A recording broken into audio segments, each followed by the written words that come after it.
Bore da pawb. Good morning, everyone. Croeso, welcome to the Banau Brycheiniog National Park Authority Planning Committee held this morning, the 1st of April 2025. It's a great pleasure to welcome everyone today, particularly members of the public who may be viewing this either online live or on the recording. It's good for you to be involved in our committee and to see the process that we take in reviewing our planning applications and taking decisions. I'd like to welcome all the members of the authority who are here this morning, and for the officers who will be presenting our reports, and to Sean, our monitoring officer, who will advise us on procedure today. I'd also like to extend a welcome to Charles Felgate of Geldards, who will provide legal advice to the committee when required. Also, just to mention that there is a need this morning for a Welsh translator, and I'd like to thank Nerys Herford for stepping into that role in relation to our first application. Thank you very much, Nerys. Before we get into any of the business this morning, however, I'm going to call upon our monitoring officer just to give a very short statement about information on the website, just to clarify what. And I'm getting a no expression from Sean, so I think that is not required. Is that right, Sean? That's correct, Chair. We've already clarified with members in relation to information.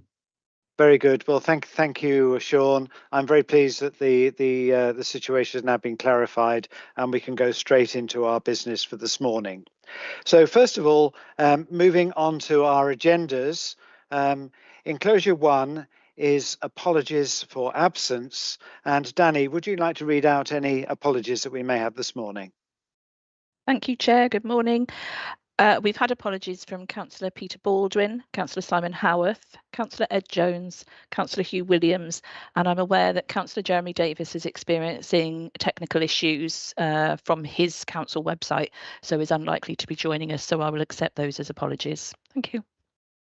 Thank you, Danny. And I need to ask if any other members are aware of apologies from absent members. I think we probably have all the members accounted for, but if there were any other absent members, then we need to make that clear now. Thank you.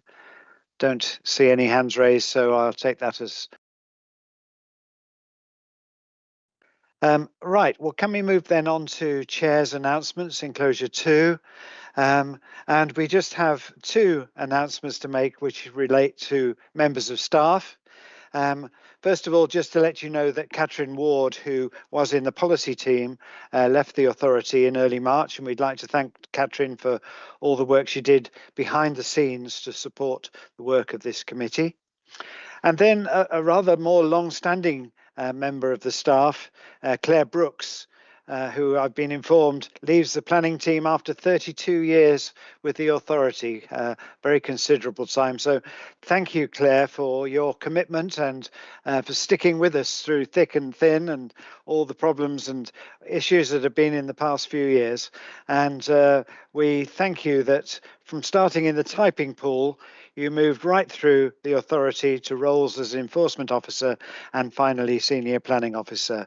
And we're very pleased that you were able to achieve all that in this authority, and we do very much wish you well for the future. Can we move then on to enclosure 3, which is declarations of interest? And just before we go into asking members individually, there are already 2 personal and prejudicial interests which we have been expressed. Firstly, from myself in relation to the first application, that's 2423153 full, and I will be stepping aside from that. It's in relation to the application for Brecon Cathedral, and as I am a lay minister in the church in Wales, I feel that it's appropriate that I step aside for that application. And then Councillor Powell, who has also expressed a personal and prejudicial interest in item 21191965 full. So he has expressed that interest.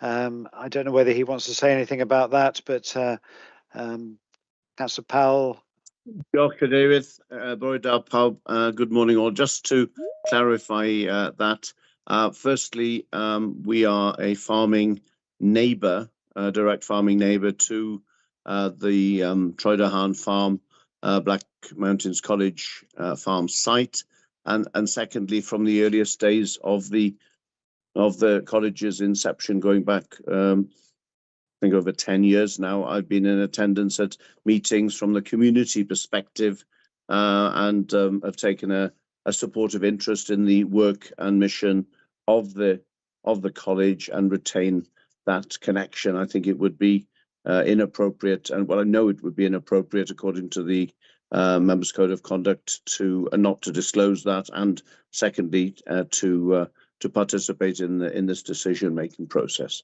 Thank you. Thank you, William.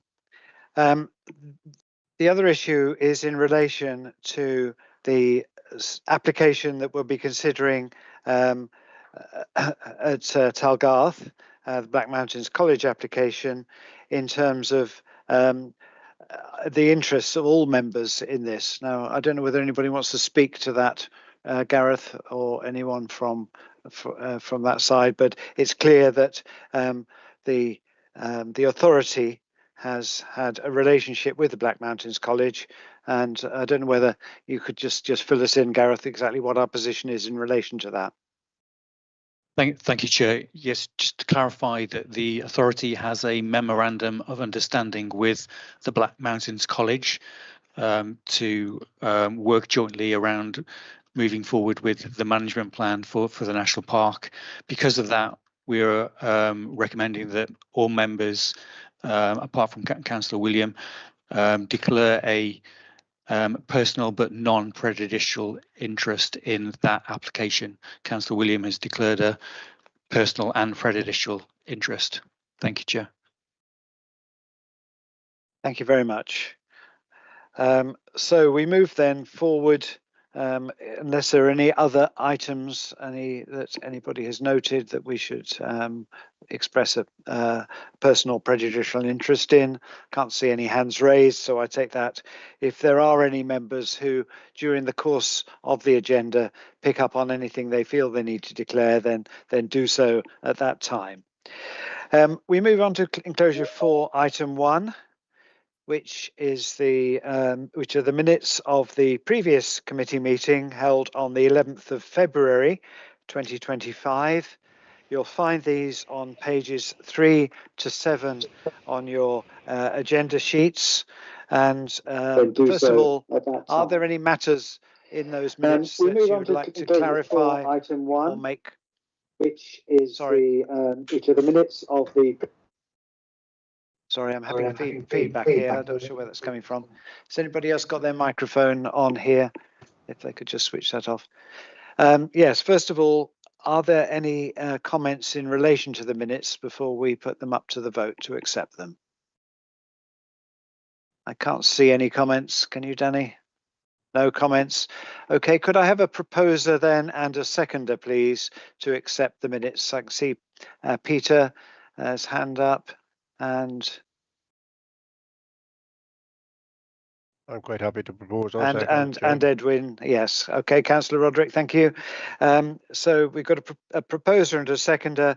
Can we put that to the vote? How are we doing that? Are we going round? We're doing it as we've been doing it for the last few meetings, yes, Chair. That's fine. Yeah. Okay. We'll do what you have to do. Thank you. Okie dokes. If you pop yourself on mute, then, Chair, so we don't get that echoey wobble going round.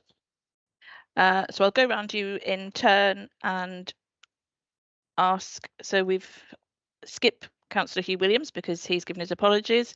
Councillor Jeremy Davis, we need to skip as well. Dr. Liz Bickerton. Four. Councillor Ed Jones will abstain. Councillor Edwin Roderick. 4. Mr. Steve Rayner. 4. Professor Hunt. Obliged 4. Councillor Peter Baldwin has given his apologies. Councillor Peter James. 4. Councillor William Powell. 4. And yourself, Chair. 4. Danny. There we are. Okay, well, thank you very much, members. Those minutes are agreed, and we will move on now to the two substantive items on our agenda this morning. At this point, I must leave the meeting and hand over to my Deputy Chair, Steve Rayner, who will take us through this next item, and I will rejoin you after this item. Thank you very much.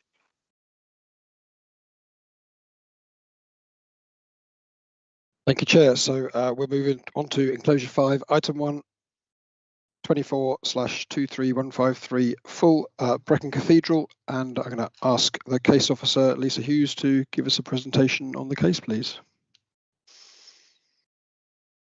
Yeah, thank you, Chair. I'll just look to share my presentation.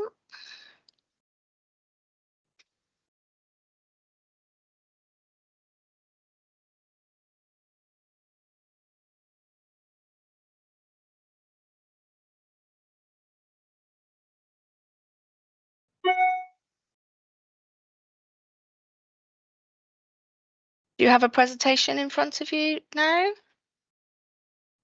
Yep, okay, thank you. Bore Da, good morning, members. This application is brought to you due to the level of public interest and as a departure from Local Development Plan Policy 15, listed buildings.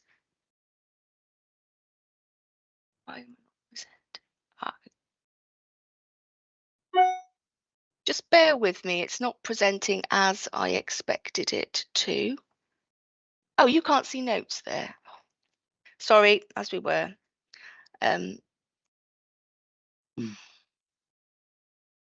Sorry, could somebody...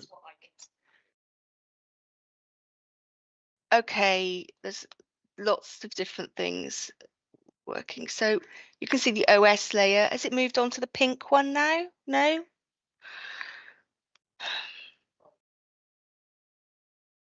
Okay, and you haven't got notes next to it at all. It's just the picture. Sorry for the confusion, members. So I'll start again. This application is brought to you due to the level of public interest and as a departure from Local Development Plan Policy 15, listed buildings. Late correspondence has been received from a third party, and I will deal with the contents and response in my presentation. The planning application is made by the Dean and Chapter of Brecon Cathedral for the introduction of a new door into the west wall of Brecon Cathedral. Can we see a number of buildings in blue now? Okay, thank you. The Brecon Cathedral is one of the most significant historic buildings in Brecon.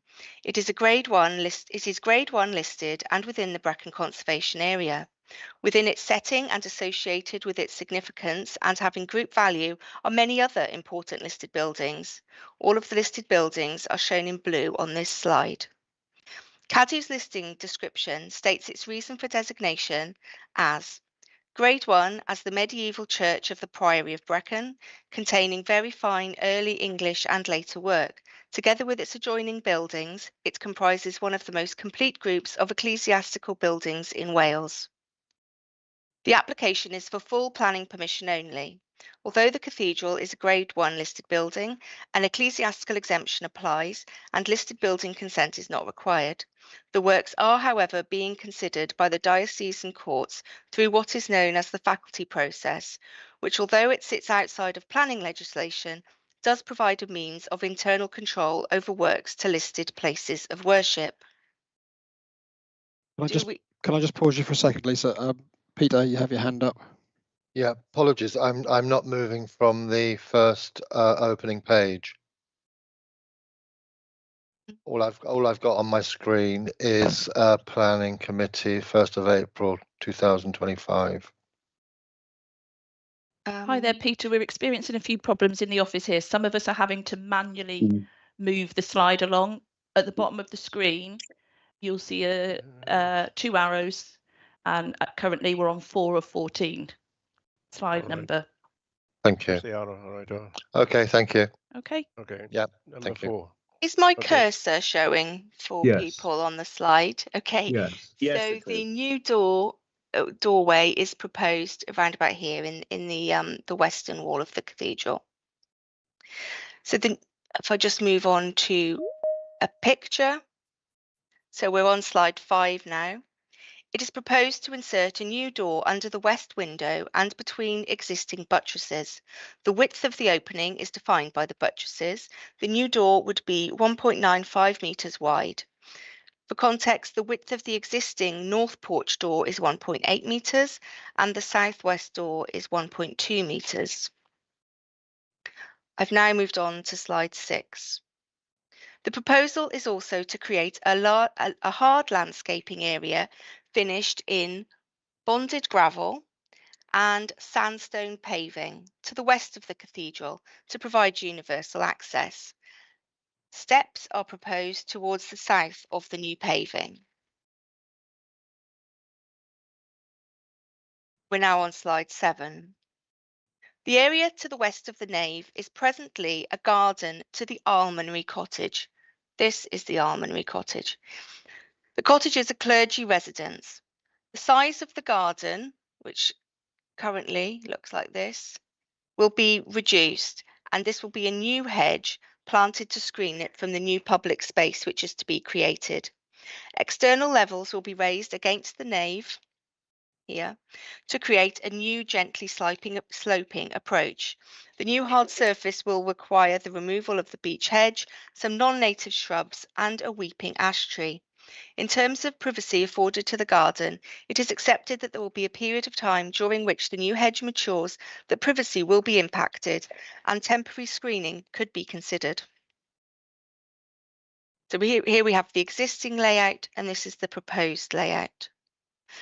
The proposal forms part of a wider schedule of works to the cathedral for which planning permission is not required, but together comprise a grant-aided scheme, the elements of which are being considered through the faculty process. It is stated within the Heritage Impact Assessment that the scheme will fund urgent essential repairs, and these repairs will not take place without the full scheme, including universal access.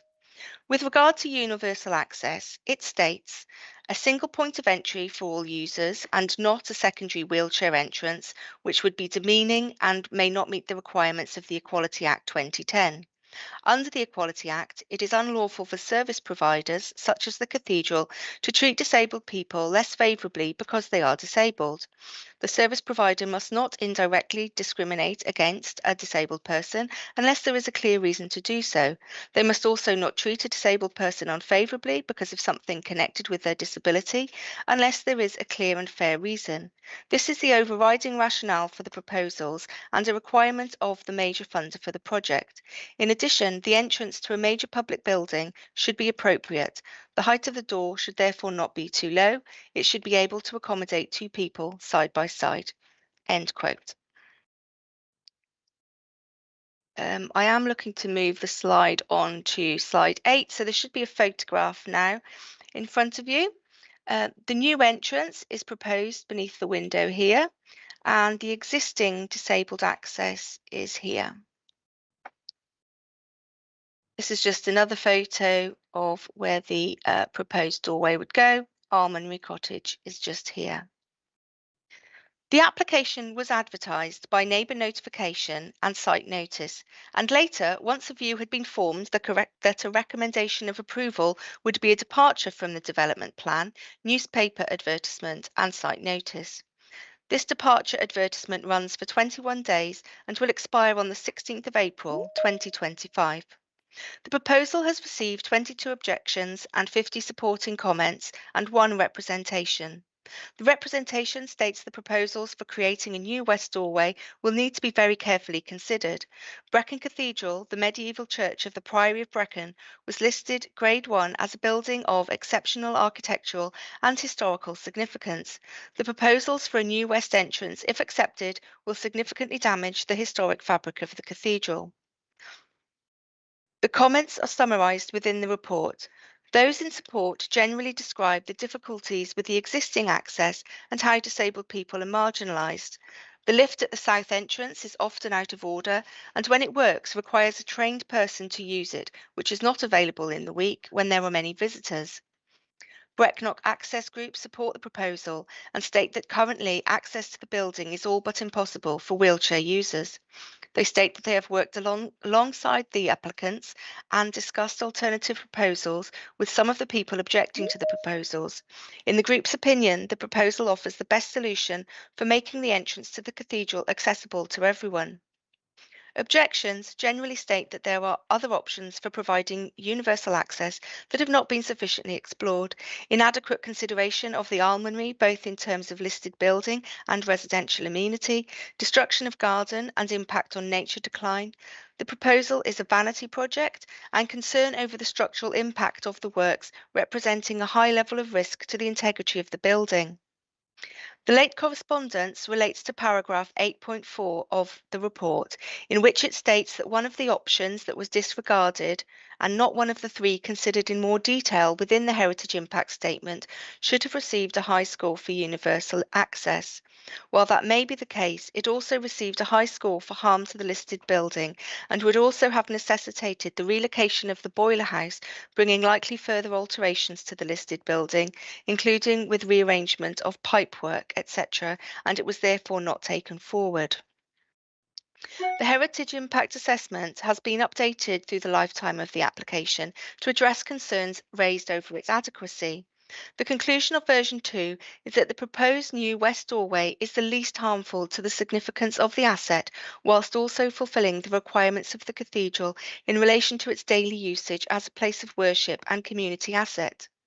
Whilst it has now been demonstrated that the new west door could cause the least harm to the significance of the cathedral, Whilst it has now been demonstrated that the new west door would cause the least harm to the significance of the cathedral, there will be substantial harm to features considered to have exceptional and considerable significance. These are levels of value as identified in the applicant's Heritage Impact Statement and agreed with. The proposal would remove early 14th century stonework and create a new orientation for the cathedral. It will change the character and aesthetic perception of the West End into something which was never planned or envisaged in the early 14th century or since. It will reconnect the cathedral with the precinct, which would seem to be a positive benefit, although one which is alien to its history of a private and enclosed monastic space, although this use has changed over time and it is now primarily a public and accessible space. To provide some advice on accessibility and historic buildings, CADI's guidance, Managing Easy Access to Listed Buildings in Wales, notes that listed buildings are irreplaceable, but sometimes they need to be modified to meet the changing needs of those that use them. The survival of most listed buildings depends on their continued viable use, and this may, among other things, require alterations to improve access. However, it also states, improved accessibility should always be a priority where practically possible, but this should not be at the expense of the character of a listed building or increase in the risk of long-term deterioration to the building's fabric or fittings. The decision to be made is whether the proposals are reasonable adjustments and whether other less harmful adaptations or procedures could meet the requirements of the Equality Act and other relevant legislation. It must be accepted that access to and functions of historic places change over time, and there is weight to be given to the provision of universal access, as well as improving the entranceway to an internationally important building for visitors and everyday users. It is also acknowledged that in general, people object to change, and in this instance, there are understandable and genuine reasons for doing so, particularly in relation to the harm to the significance of the building. However, the legislation and guidance allow decision makers to permit these changes, even if they cause harm, if the public benefit is deemed to outweigh the harm caused. This is not, however, a simple balancing exercise. The starting point for consideration is that special regard must be had to the desirability of preserving the building or its setting, or any features of special architectural or historic interest which it possesses. This means that considerable weight must be given to the identified harm that would be caused to the significance of the cathedral, and it is a high bar for any material considerations to outweigh that. The impact on the setting of the cathedral and other listed buildings within the precinct is limited. However, it would appear that there would be an improvement due to the proposals which would help reconnect the cathedral with the overall precinct. Officers are unconvinced regarding the proposed design of the doors and the internal draft lobby.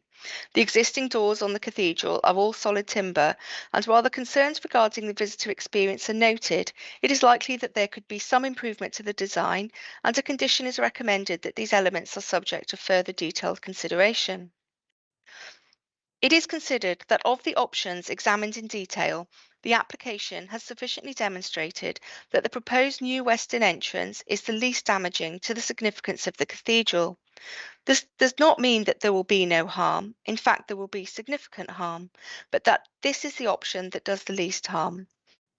Therefore, the planning decision weighting must consider the balance between having special regard to preserving the significance of the heritage asset against the positive public benefits of providing universal access. It would appear that there would be beneficial impact to the conservation area due to the proposal, which would help to reconnect the cathedral with the overall precinct, the removal of non-native species, and compensatory planting. The National Park archaeologist has been consulted on the proposal and concludes, should this application be successful, a programme of archaeological work will be required to mitigate any impact of the proposal. There is no objection to approval of this application, subject to the imposition of planning conditions and informative notes to safeguard and enhance nature conservation interests at the site. All relevant internal and external consultees have been consulted on the proposal, and through amendments and clarifications, subject to conditions, the proposal is considered acceptable in all respects besides policy 15. Consideration of the proposal put forward is very finely balanced between the desirability of preserving the building or its setting, or any features of special architectural or historic interest which it possesses, to which special regard, i.e. considerable weight, must be given, and the need for the development in terms of universal access. Both the responsibilities of the service provider and of the LPA as a public authority under the Equality Act. Also for consideration in this exercise is the improvement to the setting of the listed buildings through the reconnection of the cathedral to the overall precinct. If a proposed development affects a heritage asset or its setting, the decision maker must discharge its statutory duty under Section 314A of the Town and Country Planning Act 1990 to have special regard to the desirability of preserving the listed building, the setting of the listed building, or any features of special architectural or historic interest which it possesses.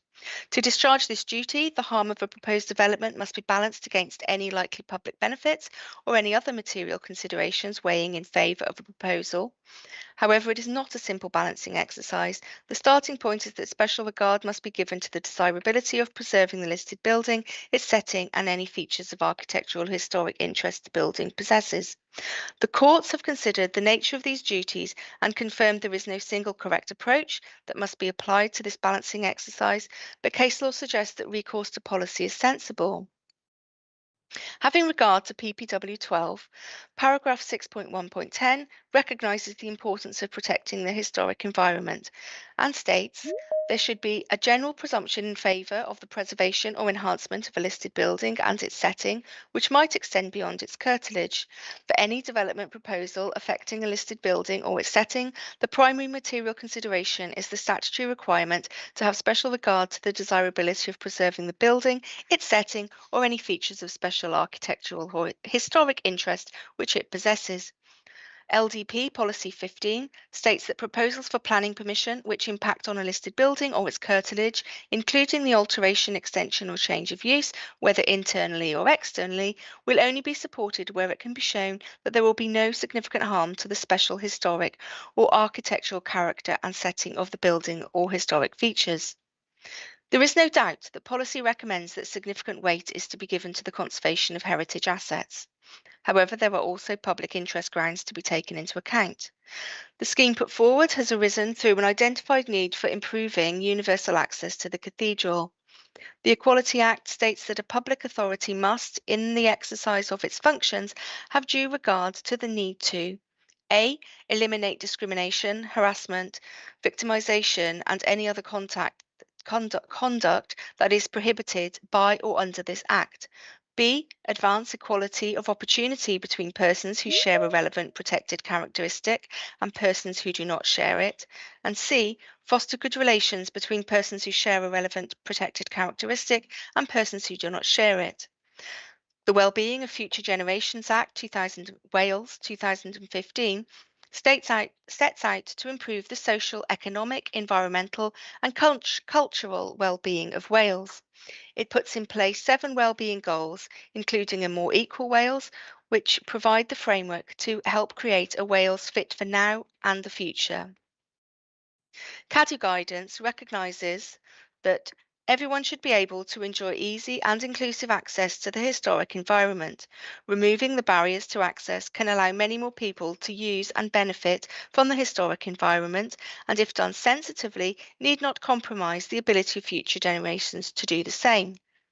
Guidance within conservation principles for the sustainable management of historic environment in Wales recognises that there is especially strong public interest in the heritage values of listed places of worship. It is therefore important to promote greater access, understanding and enjoyment. Officers therefore give significant weight to the public interest benefits that the proposed access improvements will bring.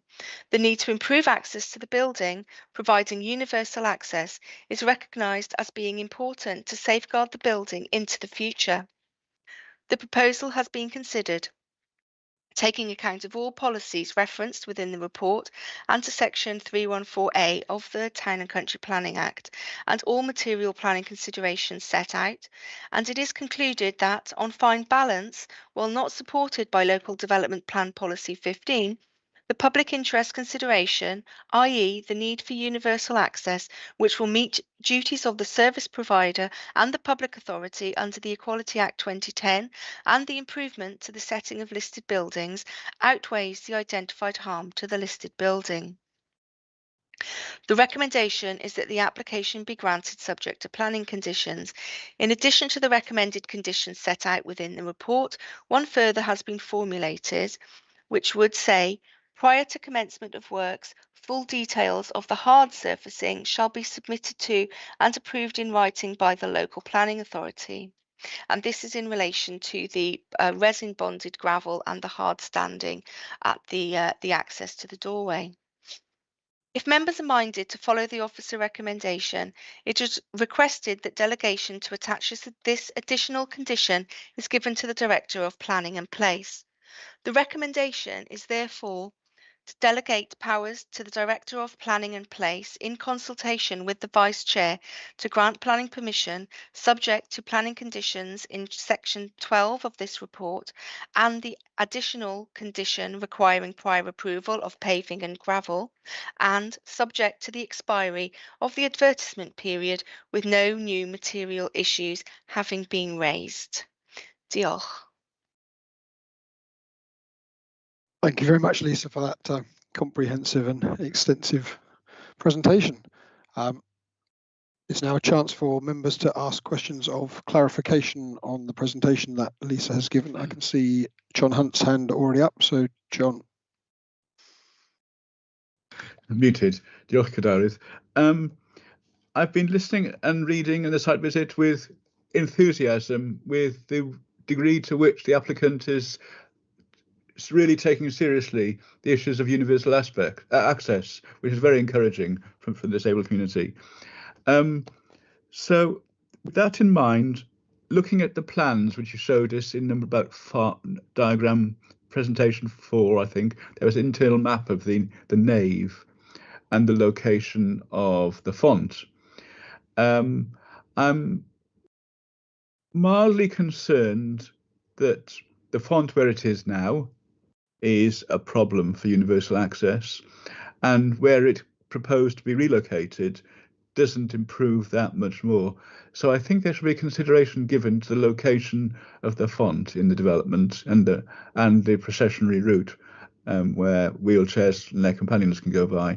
But that's not my major concern. My major concern is once you're in the cathedral, the access by wheelchairs to the disabled toilets at a lower level. And I feel there ought to be more attention given to the independent and autonomous access of wheelchair users of the cathedral to access those, because the rather cumbersome lift that's in place is a barrier to ambulant disabled people.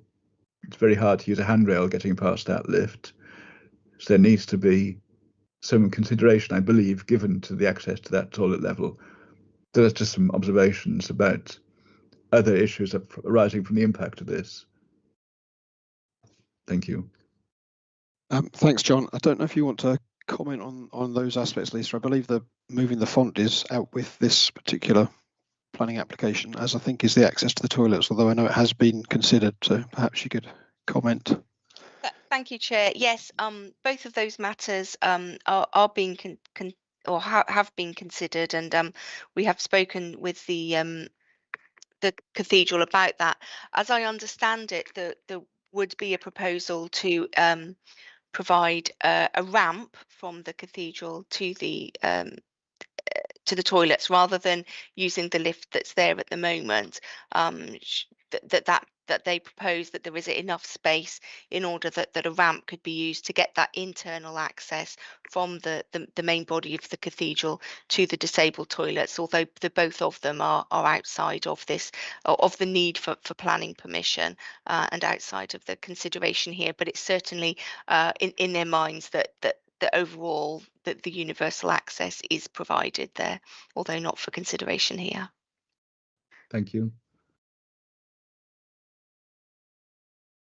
Thank you, Lisa. Councillor William, your hand's up next. Diolch Deputy Lowed, thank you very much for the report, Lisa. Thought it was really great the way in which you pulled all those multiple strands together and shared that with us with considerable clarity. I also found the site visit very, very, very helpful indeed in considering the proposals and the sort of fine judgments that this whole application involves.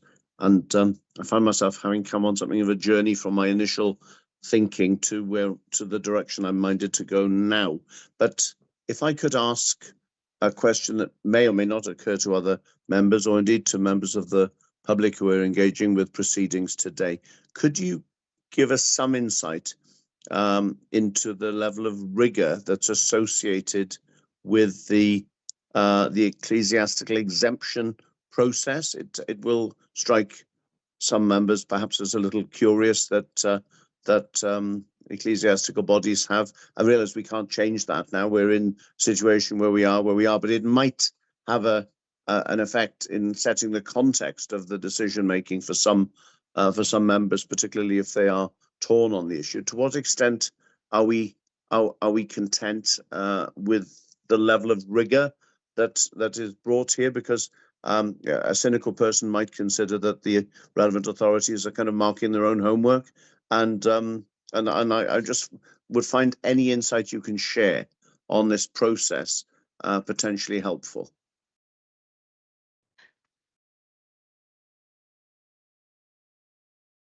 Is there anyone in a position to answer that, Lisa? Yeah, thank you, Councillor Powell. Rather than fumble my way through it, I'd like to see whether Cy Griffiths might be available, just in order to explain that the process of the faculty and the decision-making body around that exemption. I think we believe she's on the call, and we also have Charles available as well. So would you rather speak first, Charles, or shall we have Cy? Yeah, I don't have any direct experience of it, but I sort of have some peripheral experience of it. I believe it is a rigorous process. The faculty is determined by an ecclesiastical court, and I actually know the person who's the head judge on that court, who happens to be a very well-known planning barrister at KC level. So I have no doubt that would be considered with due rigour and attention. Shall I just add just a little bit to that? Please. Thank you, Charles. That's really useful. So the ecclesiastical exemption it only applies to certain denominations that have proved to Welsh Government via their Historic Environment Unit, CADU, that they have the appropriate procedures in place that are at least equal to, if not more rigorous than, the listed building consent process. It's an established mechanism. It's been in place for quite some time now. There is a review going on right this moment, actually, but I doubt that very much will change. But who knows, Welsh Government. Is there anything in particular I can advise you on, Councillor William? No, I think what the responses that you and Charles have just offered in particular have given me a level of greater reassurance, because you've addressed the issue of rigour, which was my concern. I'm aware in any event that obviously there are different views across the whole of clergy on these kind of matters, and the various ecclesiastical authorities. The fact that the whole process has been proofed against sort of CADU criteria, and the issue that the issue that Charles referred to in terms of the person who currently chairs the process is sufficient to address any concerns that I had. But I think I thought it was useful to shine a light into this aspect of this particular case, although I understand that our decision lies sort of out with that. But thank you very much indeed. If I might just come back on that, Chair, just to point out, Councillor Denstone-Powell, that the availability of the faculty process doesn't really mean that we can't or shouldn't give due rigour to this process ourselves. I think you came back to that towards the end of that speech, but ultimately we do have duties in the Town and Country Planning Act in relation to listed buildings, which are set out in the report, and we have to give significant weight to that harm. Yeah, completely understand. Thank you very much. Yeah, we can't just defer to them, unfortunately. No, absolutely not. Yeah. Thank you, William, for raising that question. I think that was useful to consider that. Thank you, Charles and Si, for your responses. Liz Bickerton. Yeah, I've got two questions actually, just for clarification, Lisa, if that's right. And thank you very much for that very clear presentation. So firstly, when we have these applications before us, we often have multiple sort of statutory sort of input from different departments within an organisation. I see that CADU in brackets planning consultations have given comments. Are we to take that at that is CADU's whole sort of response, because they say that they have no objection to the proposed development regarding the scheduled monuments listed, or is that in relation to the wider environment, because they do actually quote Brecon Castle and Brecon Bridge? That's the sort of one question. If I may, just I'll throw in the other one, which I think is simpler to answer. There's a balancing act, isn't there, when we talk about the design of the proposed entrance, with one of the concerns, which is about the stability of the wall and the concern about the window above. And just somebody, if you could just talk me through a little bit about how that all balances, because we don't want to end up with an ugly entrance just because of the stability of the wall. So sorry, there's two questions I've put in there. Thanks, Liz. Lisa, do you want to answer the first one of those? Yes. So my camera is now not working, so apologies for that, but I am here. So the first question there in regard to CADU, they would not comment on the planning application in terms of the listed building. That response is wholly in relation to scheduled ancient monuments. That's because they are also a decision-making in body, I believe. So those comments that they've made on this planning application are only in relation to scheduled ancient monuments. They do, however, inform their comments inform the ecclesiastical exemption, and as I recall, also considered the heritage impact assessment to have been that it demonstrated justification for the proposal that was before us. The second question in relation to structural concerns, if I can just find where I have addressed that in my report. So yes, it was actually one of the third parties also considered that the presence of the buttresses could be an indication of significant structural issues, and that the project contains a high level of risk to the integrity of the building. There was a conservation accredited structural engineer who has commented on the project. There was no internal investigations done, so it was an external inspection, but the formation of the door does not give concern to the overall structural stability of the windows and the wall there.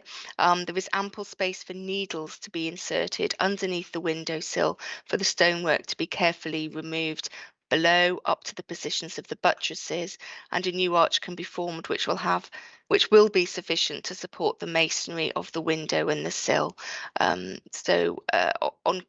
that, I think the structural stability of that area has been considered by the applicants, and they obviously have had their engineer to have a look at that. Thank you, Lisa. Thank you. Does that answer your question, Liz? Yes, it does. Yes, but both questions. Thank you. Can I just ask a supplementary on that, Lisa? The condition that we're proposing around the design of the doorway. I mean, Liz made the point there about we don't want an ugly doorway because of the structural issues. Are we content we have a condition that will allow us to regulate the design? The arch and the door itself, I think, is what we are. Sorry, the opening is what we're considering here. The door itself will be the subject of a separate of approval through condition if the decision is that planning permission is to be granted. So we would want full details of the external door design and also full details of the internal draft lobby, which we believe that there can be improvements made there, and so that's not things that you may see in the sort of representations on the plans. They're not set in stone. We will be looking at the approval of conditions, to firm up the detail of those then, should the application be approved. Thank you. Councillor Peter James. Thank you, Jane. Two observations, really. When we had the site meeting and on the north entrance, prior to getting to the cathedral, there is a gated area on the path which has a minor inclined step type area there. And being a person that has helped a wheelchair user, you'd have to turn that wheelchair around to enter that part of the path. And then thinking of dropping down from the north entrance, I think there's 2 steps going in and then 2 more steps prior once you're in the porch area. So that's quite a navigation if it was changed there. And then I've got another issue with the pipe work that was brought up from the boiler house. Is it running along the wall, and what age is that pipe work as well, of where the new entrance is going to be? Sorry, I don't recall discussion of pipe work where the new entrance is going to be. We did talk about pipe work if an alternative that hasn't been considered in the heritage impact assessment, if the boiler house were to be removed and the pipe work were to be altered, that's not being looked at here. I don't recall a discussion on site about pipe work, but please forgive me if I've missed that or it's just noted that when we had the site visit, I can remember, and I can't remember if they were electric or water-based radiators on that wall where that entrance was situated, the new entrance. Sorry, I guess that wouldn't be a matter for planning permission as such, but something that maybe if they have time, perhaps the maybe speakers would be able to comment to that. But I don't I don't have any detail on moving the pipework, sorry. Okay. And the when you talked about the north entrance and steps there, was that around was that the Lich Gate, or was that the arch into the precinct? It's the Lich Gate further down as you just enter onto the path. There's a minor sort of step there that you'd have to turn the wheelchair around to actually help the chair across that, if that makes sense. There's quite a little incline, and being someone that's operated a wheelchair, you know, any little stump does make a big difference for trying to get that person into a building. So that we wouldn't be going through the Lich Gate. No, I know, but I'm just trying to work out, you know, different points that could be if we changed or looking at different points as well. I'm just sort of taking everything from that site meeting and just collating it at this meeting. Okay, thank you, Councillor James. Thank you. Councillor Roderick. Thank you, Chair. Diolch yn fawr i chi. Thank you, Lisa. Obviously, there's been tremendous work in preparing this. It's taken me a few hours last night and a day or two before to go over it, I can show you. I think the site visit was extremely helpful to us all to understand the cathedral and to where it is and what is involved. To me personally, when I see buttresses like that, to me it means that those have been put there for the reasoning that initially that wall would have needed support in some way, shape or form, because so many of these old buildings with stones, they would not have had footings in any way, shape or form. They would have been built on the earth. In fact, we have several buildings like that on the home farm. And buttresses have been put then to give them support. Now the window that is above it, that was given by the Abercamlis estate many, many years ago. It's, as has been said here, about 22 foot in high. Now, so many of these walls, when you go into these walls, the middle of these walls are filled with rubble. And to me, that puts how stable can it be? Obviously, today's building technology can get around anything, but we are looking at an old building where no man has tread before. So I'm very concerned about that. And then the close outside. Now, I do remember, I go back a few years, there were gravestones leaning against the church there, leaning against the cathedral. Now, I didn't look the other day to see whether they are still there or not, but that would mean then that where the close is to go, it's a high possibility that somewhere underneath there are graves. So, you know, obviously they are looking at the archaeology side of it, but I would be another point which of my concern there also. And sorry, again, then, sorry, can I just come in and are you having a question here about clarification around the presentation? No, it's built up into several little parts, to be honest, Chair, with you. And I think if I'm allowed to carry on, I think it will become explanatory as we go on. Well, at this stage, we're just asking for clarification around the presentation, the report. We're going to hear from some speakers, and you'll have an opportunity to put your views across later on. So if you have a question for clarification, then please carry on.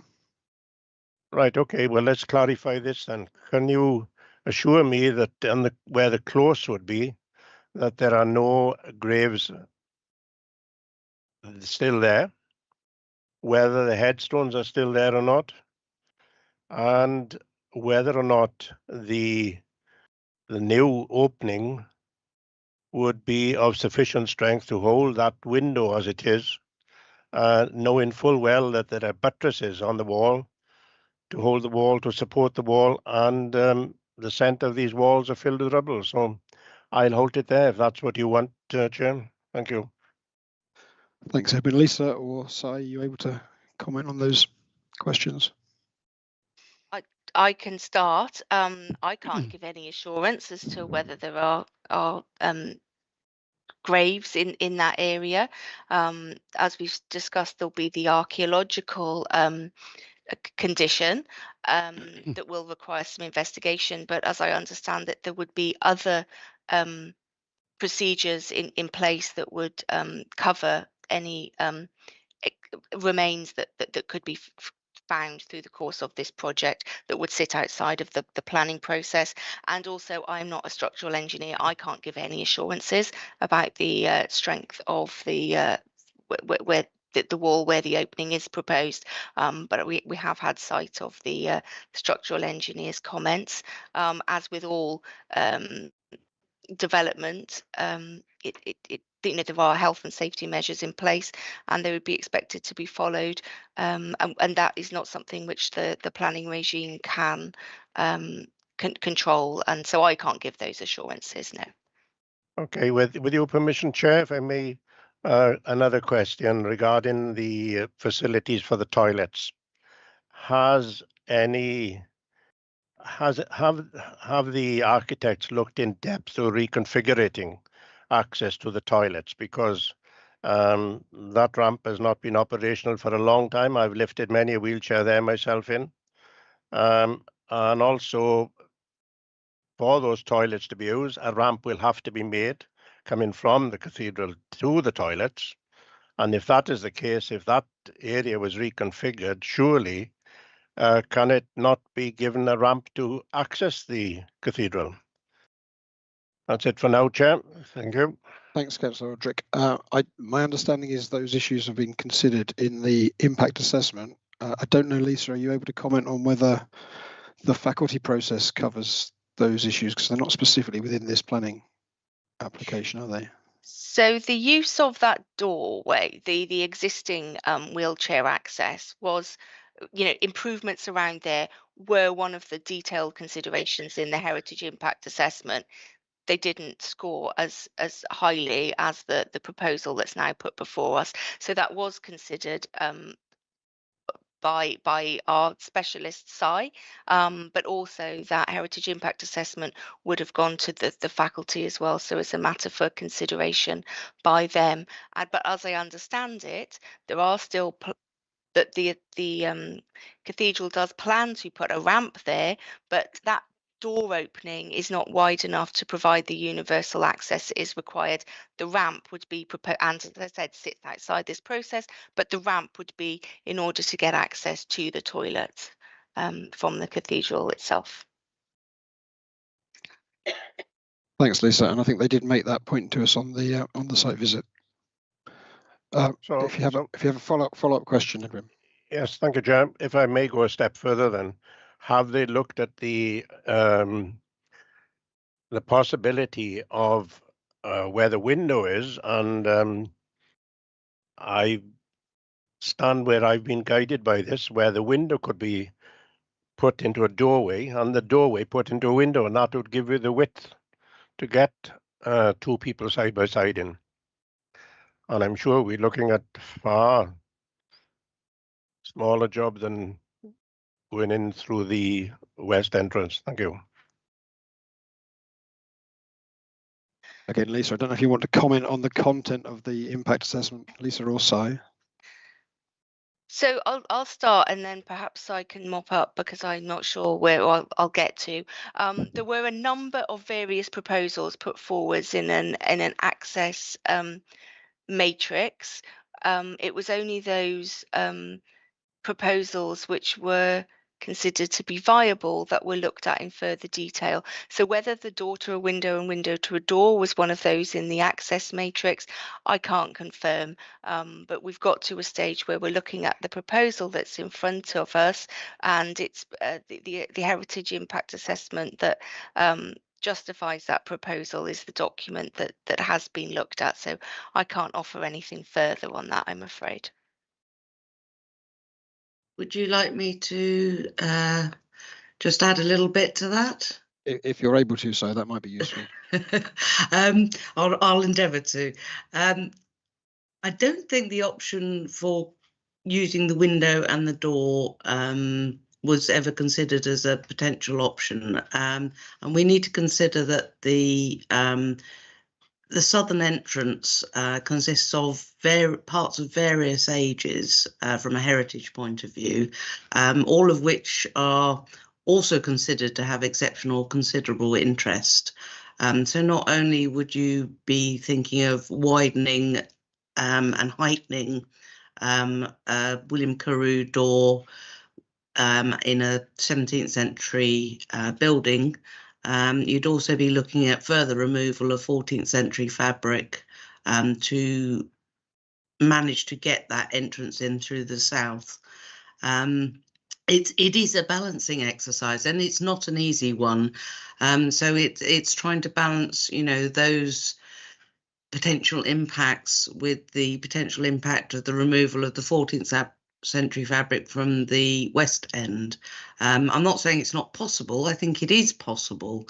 It's just to try and minimise that harm. And I am satisfied that they've gone through this process and that they have demonstrated that the proposal that we're now looking at has the least harm. And like Lisa has said, you know, it doesn't mean that it doesn't cause any harm. It does cause significant harm. It's just trying to find the way for them to be able to achieve what they want to achieve with that least possible harm on the significance of the building. I hope that helps a bit. I might just go back very quickly to Councillor Roderick's previous questions. I'm not aware of any graves in the vicinity of the West End. It was previously used as a farmyard, as a woodyard, and as part of the Priory precinct. I think there are quite often gravestones put up against churches and cathedrals, as they tend to fall over quite regularly. There are also the memorial ledgers, which are now part of the path which leads into the current south entrance. The plans, as far as I understand them, are not to dig down at that west entrance, but actually to raise it up. And as Lisa says, there is that archaeological condition for a watching brief, which means there will be a professional archaeologist on site to watch any engineering works in that area, and obviously work will stop if any significant remains are found. Thank you. Thanks, Si. That's very helpful. So I think there's clearly been lots of debate around options and whether enough options have been considered and so forth. But you know, we have before us an application that's been judged to be the least harm by the impact assessment. That impact assessment has been conducted by the applicant. It's been reviewed by ourselves and others. So I think we just have to take that. That's the decision that we have before us today, rather than opening up other options. So can I just check whether there are any other questions of clarification from members before we move on to invite our public speakers? I can't see any other hands up. So we do have a number of speakers this morning. The first one is John Greatorex. Apologies if I've pronounced that incorrectly. And John is going to speak to us in Welsh. So hopefully, is John with us?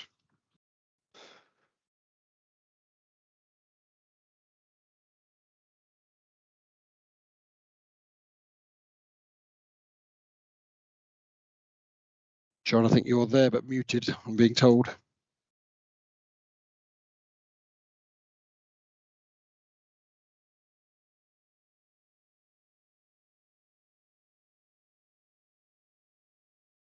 John, we're not hearing you. You're still muted.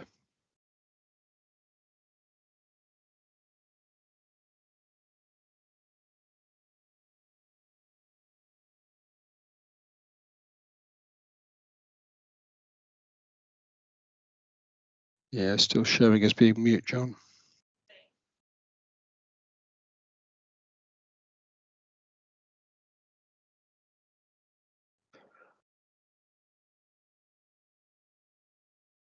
Yeah, I can see we can see you, John, but we can't hear you.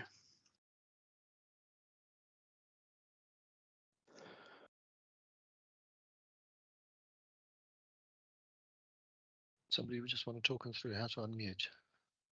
John, at the top of the screen, there should be something that looks like a camera and a mic, and you'll probably got a line through the camera. Through the mic. If you click on it, then you should unmute. There you go. Try speaking there. Okay, now? Yes. Can you hear me now? Yes, fantastic. Thank you, John. Welcome. Please. Please go ahead. Bore da, diolch. Good morning, thank you. This plan talks about disabled access, but it's been written in a way that states that the only solution is to put a new door in the west wall. There are also other methods that have been discussed, and in a message of November the 17th, 24, we must counter any message by a few who distort the truth with inaccurate information to the public who do not represent the cathedral.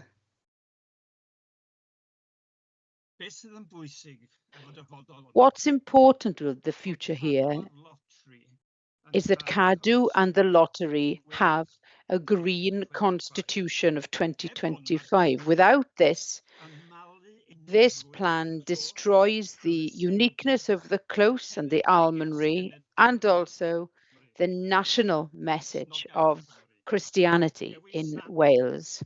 St. David, William Morgan, and the martyrdom of John Penry and Llangammarch. The plan also destroys the uniqueness of Brecon and Banau Brycheiniog. And there is another way of resolving this. This project must be reconsidered by the Church in Wales, with independent people and professional architects say that there are other methods of delivering this project for disabled people. Thank you very much for your time.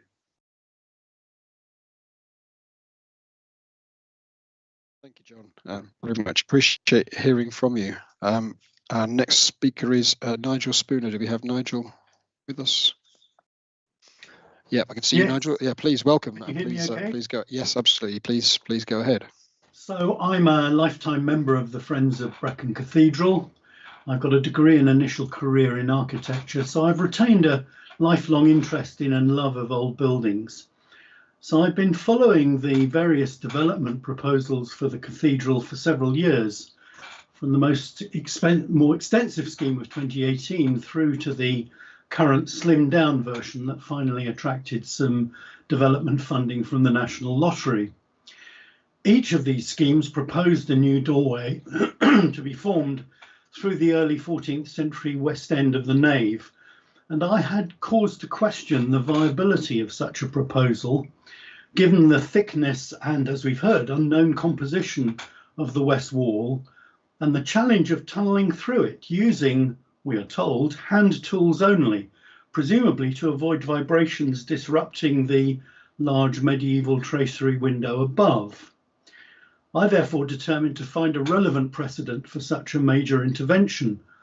However, in spite of seeking help from Cadw in my search, I've been unable to find one. I've therefore been interested to see what alternatives there might be to achieve the entirely desirable concept of universal access for all, but one that avoids the need to inflict, in the words of the planning officer's extensive report, the significant harm on this Grade 1 listed building caused by the West Door proposal. Now, at this point, I'm going to have to go off my script because some of what I'm going to say has already been covered by the planning officer, but I do believe that a viable alternative does exist, and it is the one that involves the removal and replacement elsewhere of the boiler house. This was built onto the west end of the South Aisle. The South Aisle, by the way, was pretty much rebuilt by Scott in the 1800s. It was built onto the west end of the South Aisle in 1940, but it is now described as intrusive in the cathedral's conservation management plan. If it were to be removed, a new doorway could then indeed be formed through the South Aisle's thinner and slightly more recent west wall below a much smaller Victorian window.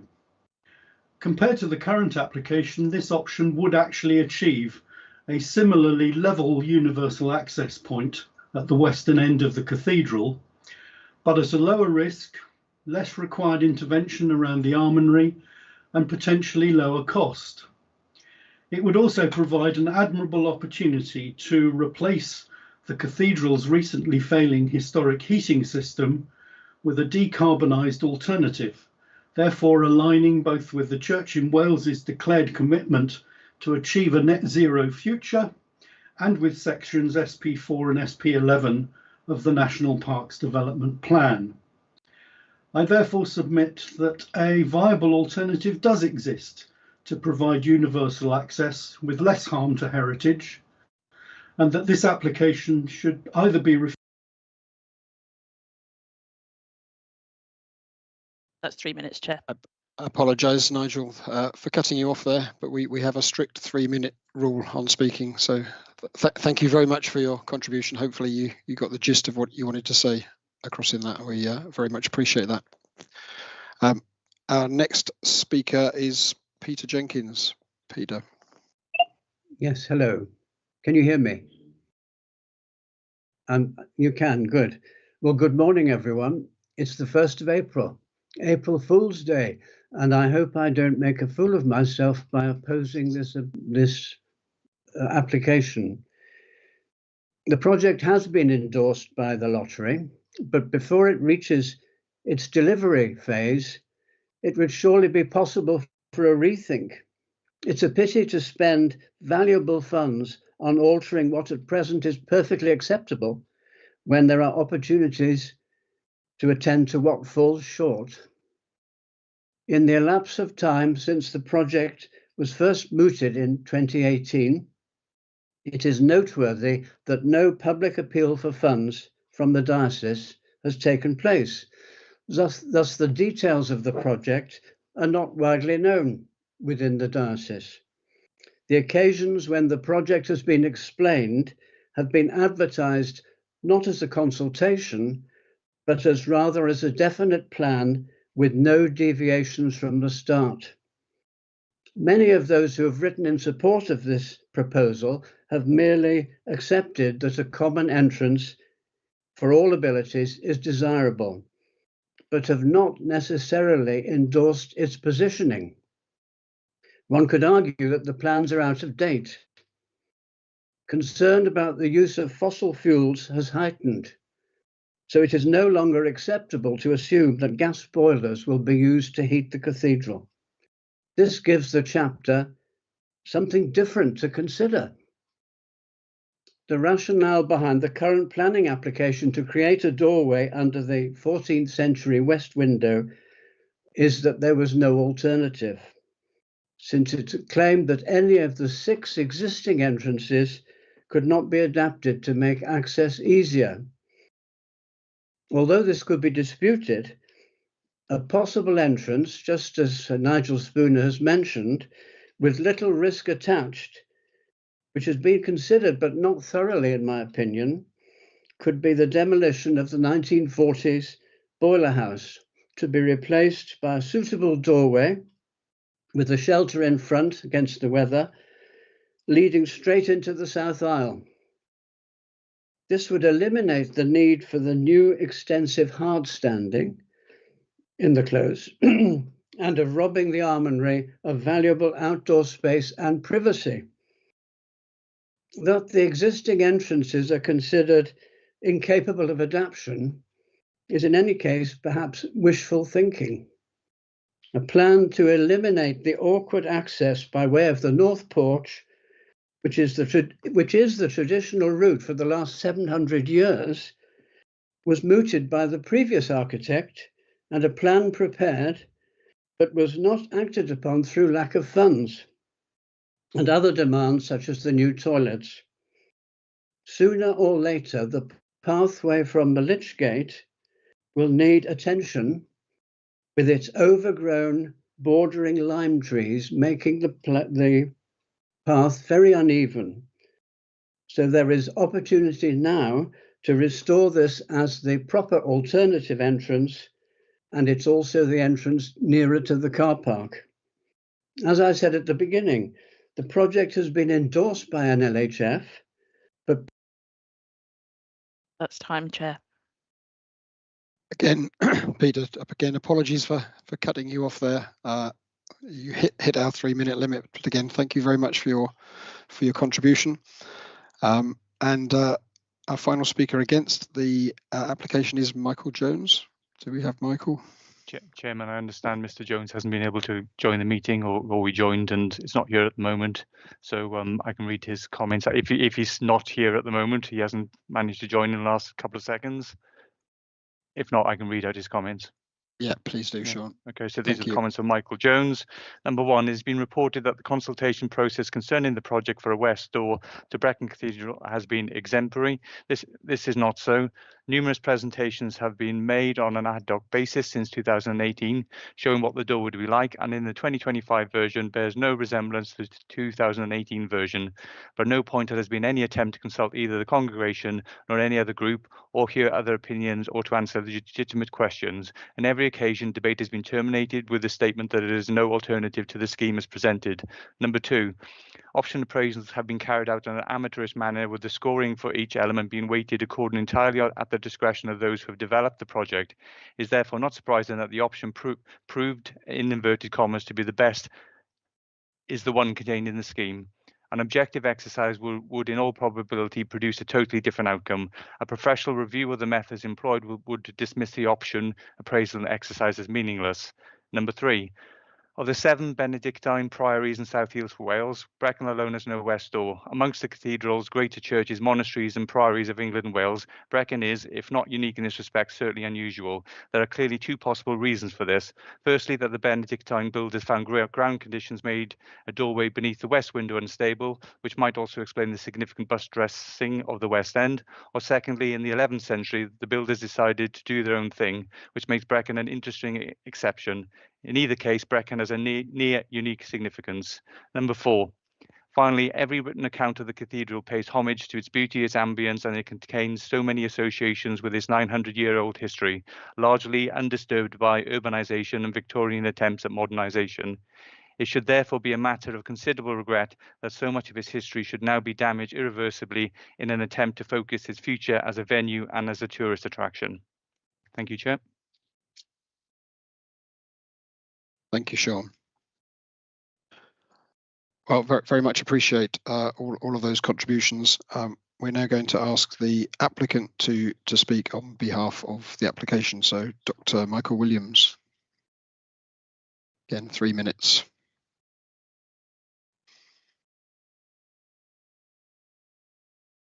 Bore da, and thank you for considering our application today. Our aim has always been to provide universal access into the cathedral, something that you saw yourselves we don't achieve at present. In the years leading up to this proposal, we've looked at several options, some suggested by others who have spoken here today, including the boiler house. But we came down to 3 realistic possibilities that we studied in rigorous detail. We consulted widely and commissioned a comprehensive access report from Jane Topless, who is an independent access consultant. The west entrance is the solution that causes the least harm for the most benefit. Our reports demonstrate this, and it has been supported by your planning officer, your heritage officer, and independently by CADU. They are statutory consultees for the faculty process and have recommended approval. It is now the only solution. No other option can be selected, as it would cause more harm for less benefit and would not get consent. We either accept the west door solution or we leave the cathedral without universal access. What's the risk of doing that? As you know, the door is one aspect of a larger project to re-roof the cathedral and reorder the interior to allow it to become a multi-use community resource. We have funding in place, but it does depend upon providing universal access. If that is not achieved, neither are the roof repairs and neither is the reordering. How long does a building last with a porous roof? Brecon Cathedral is a historic site. It is a tourist attraction. but it is also a living building used every day for the same purpose for which it was built. It has been witness to 1,000 years of change, the last major intervention being almost 100 years ago. Times change, needs change. To survive, the building must adapt to these changes. Persons with disabilities used to be carried into the medieval priory. They did not need universal access. We do. The West Door is the only solution with the least harm and the most benefit. It has the support of your officers and CADU, and it commits us all to a powerful statement that in our park, no one gets left behind. Access for all, no ifs, no buts, a building for everyone. Diolch yn fawr. Thank you very much, Michael. Well, thank you to all of our speakers for putting across some really passionate points of view. It's really important for members to have heard those. And now it's time for members to have an opportunity to discuss the merits of the application. Anybody wish to start the discussion?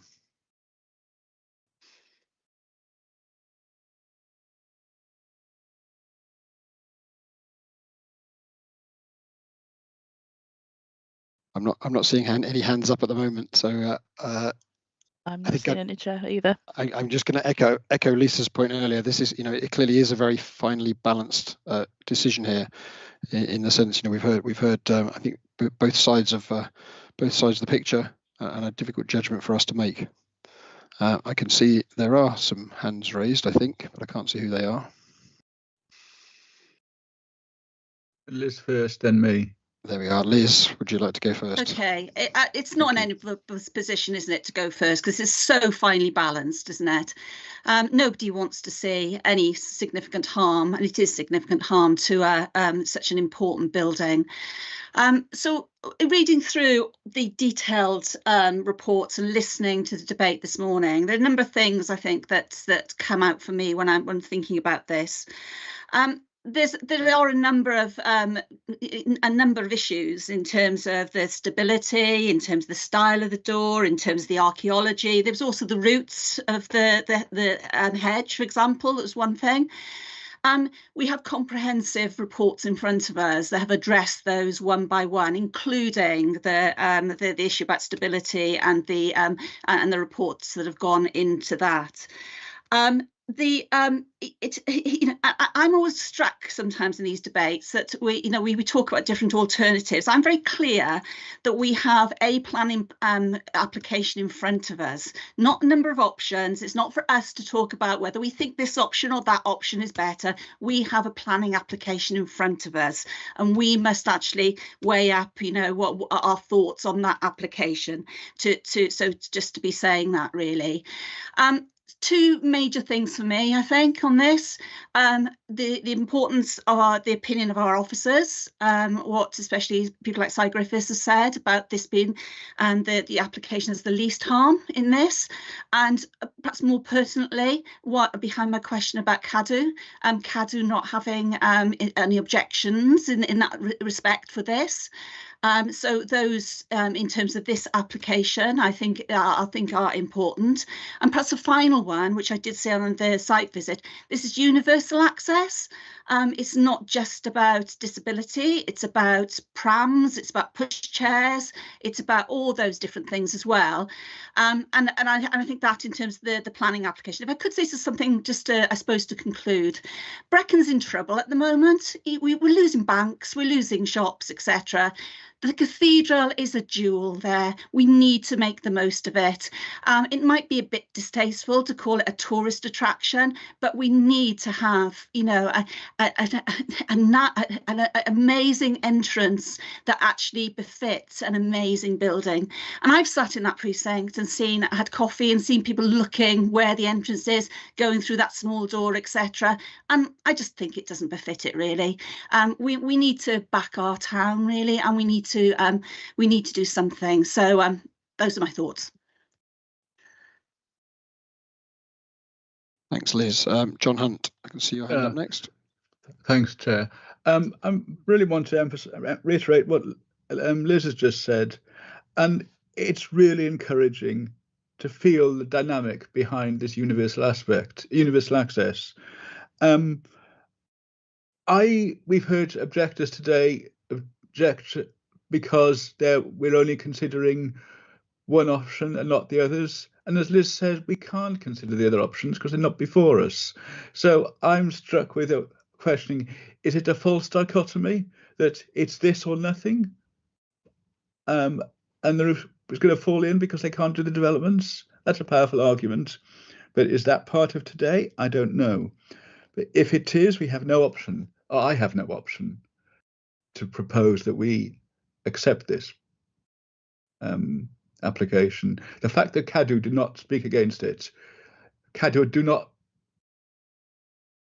neglect an opportunity to speak against lightly. And my view is this is achieved for Brecon, for the cathedral, for all people, what a church surely is there for. And for what Wales need, an inclusive Wales, an inclusive place for all. And I am minded to move that we accept the officer recommendation. John, I can see Charles has got his hand up. I wanted to check, did you want to come in there, Charles? I can also see Councillor Roderick's got his hand up, so I did want to give Councillor Roderick a chance to put his points across before we move to a vote. But Charles. You're muted, Charles. You're muted, Charles, sorry. My apologies, there's always one, isn't there? And there's usually me. I just wanted to provide some commentary in relation to points that have been made by the last two speakers, who are essentially saying that we only have one application before us and we have to consider that on its merits. Just to point out that there is some case law that suggests that alternative developments can be a material planning consideration. The basic principle for that is that it's material if there is a prospect of that alternative development coming forward. It doesn't have to be probable or likely. A mere possibility will suffice. There is, however, no rule of law that in every case that real prospect will depend, for example, on the site having been allocated or for there being some alternative planning permission in place or something like that.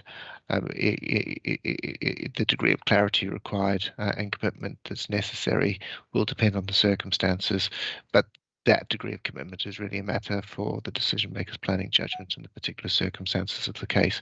So I think on the one hand, we do have an application before us and we have to reach a conclusion in relation to that application. But I think it's going slightly too far to say that alternatives are not relevant at all. They can be subject to those principles. So if you just keep that in mind in terms of your decision making. Thanks. Thanks for that clarification, Charles. Councillor Roderick. Thank you, Chair. I trust that I'll be allowed to continue this time. Yes, I will reiterate what I've said originally on this issue, actually. I am very, very concerned about the buttresses point of view. And if you did notice on the day of our site visit, there was a crack down from the window down to between the buttresses. And to me, that marks subsidence. And again, I'm just pointing out that inside those walls, it'll be rubble. And that window, which is standing 22 foot high, the stability of that is paramount on this. And I feel very, very strongly that the alternative sites or the alternative access to the toilets where they are has not been looked into sufficiently, because they will have to be, have to be taken into account should this go ahead. So, taking all that into mind, Chair, I propose that to go against officer recommendation. Thank you. Thank you, Councillor Roderick. I've heard that, but I can see Councillor Williams' hand up, so let's come to Councillor William for his thoughts. Diolch, Cadeirydd. I'd like to thank all the contributors who've taken the time and trouble to address us today with their their earnest views on both sides of this application. I think their words certainly should, and I'm sure have, weighed with us and helped us to come some further steps to deciding which way to go on this. I also noticed the masonry cracks at the end of on the west side, which did give me some cause for concern. I was also surprised to see some vegetation growing out of the stonework, which I thought was sort of regrettable and possibly not showing the best approach to maintenance of such a precious building. I also have a certain reserve around my own views of the exemption, as I flagged earlier, but we have to accept the situation that we live in, not the one that we would wish to live in, and therefore I park that. I also understand the importance of the cathedral as an absolute jewel within our town, within the diocese in which we live, and in the wider area, and its national significance also. And I think that's important. But it is also primarily a place of worship, and I think that we need to be mindful of how this fundamental change will affect that. And one thing that I've become more and more aware of is the kind of current ambivalence that there is about which entrance to use, and there is some confusion that will meet the occasional worshipper or the pilgrim or the random person who puts their nose around the entrance of the building. And I believe the statement was made during the site visit, although it's not, the stat hasn't been flagged. I don't think it's been flagged today, but I think it's in the documentation that 8 times more people currently use the entrance on the side where the toilets are than the entrance that I've always tended to use on my various visits, which is coming in from the Priory School side, which is very difficult to navigate, as I think we would all agree. And it is also curious, for example, that some of the things you'd expect on an entrance to the cathedral, or some of us would expect, such as a stoop for holy water and so on, which is obviously important to some people's practice. Appreciate that isn't a relevant consideration, planning consideration, but there is one on one side and there isn't one on the other, and that causes a bit of confusion. Also, at the time when you have the gatherings in the cathedral, there's a very important aspect to the meeting and greeting and the socialization with the congregation and the gathering and so on that one associates with a building of that kind, with the clergy, with fellow attendees and so on. And I think we're increasingly aware of the importance of meeting and discussing and whatever on a basis of equality.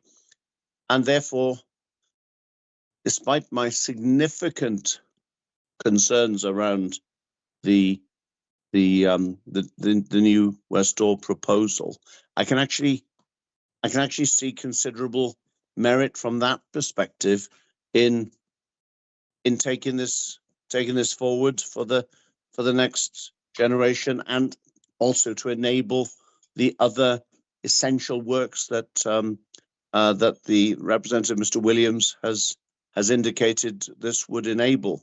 So, on balance, and with some distaste for certain aspects of the case in favour, I've also moved to a position where I am minded to support this when it comes to a vote.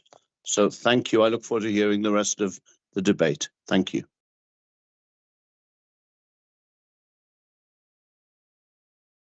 Thank you, Councillor William. I don't see any other hands up. Are there any other contributions that members wish to make?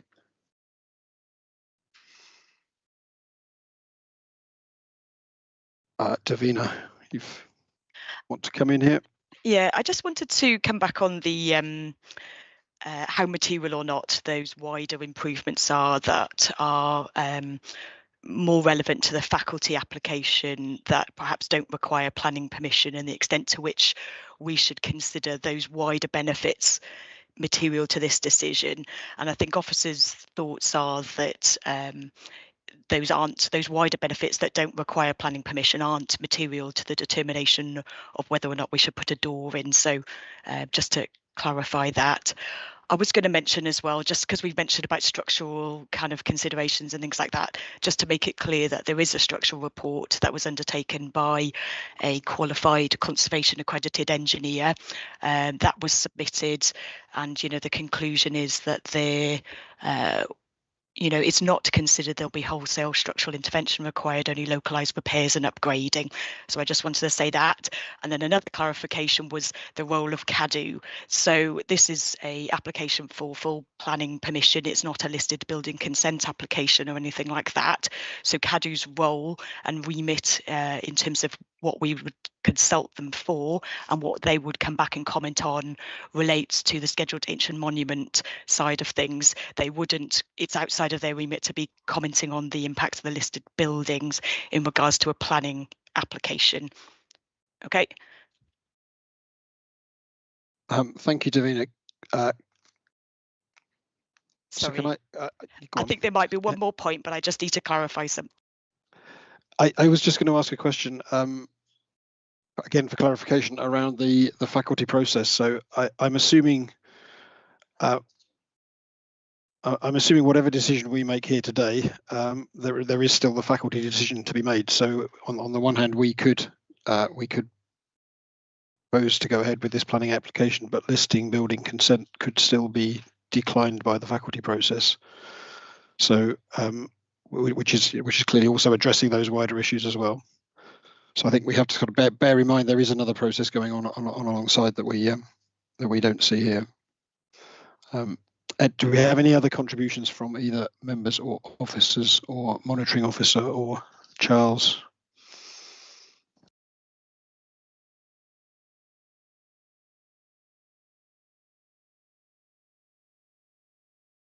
Okay, so I'm going to propose that that we move to a vote. So we've heard certainly one of our members suggest that he wishes to oppose, and that's absolutely fine. I think the vote allows us to do that, and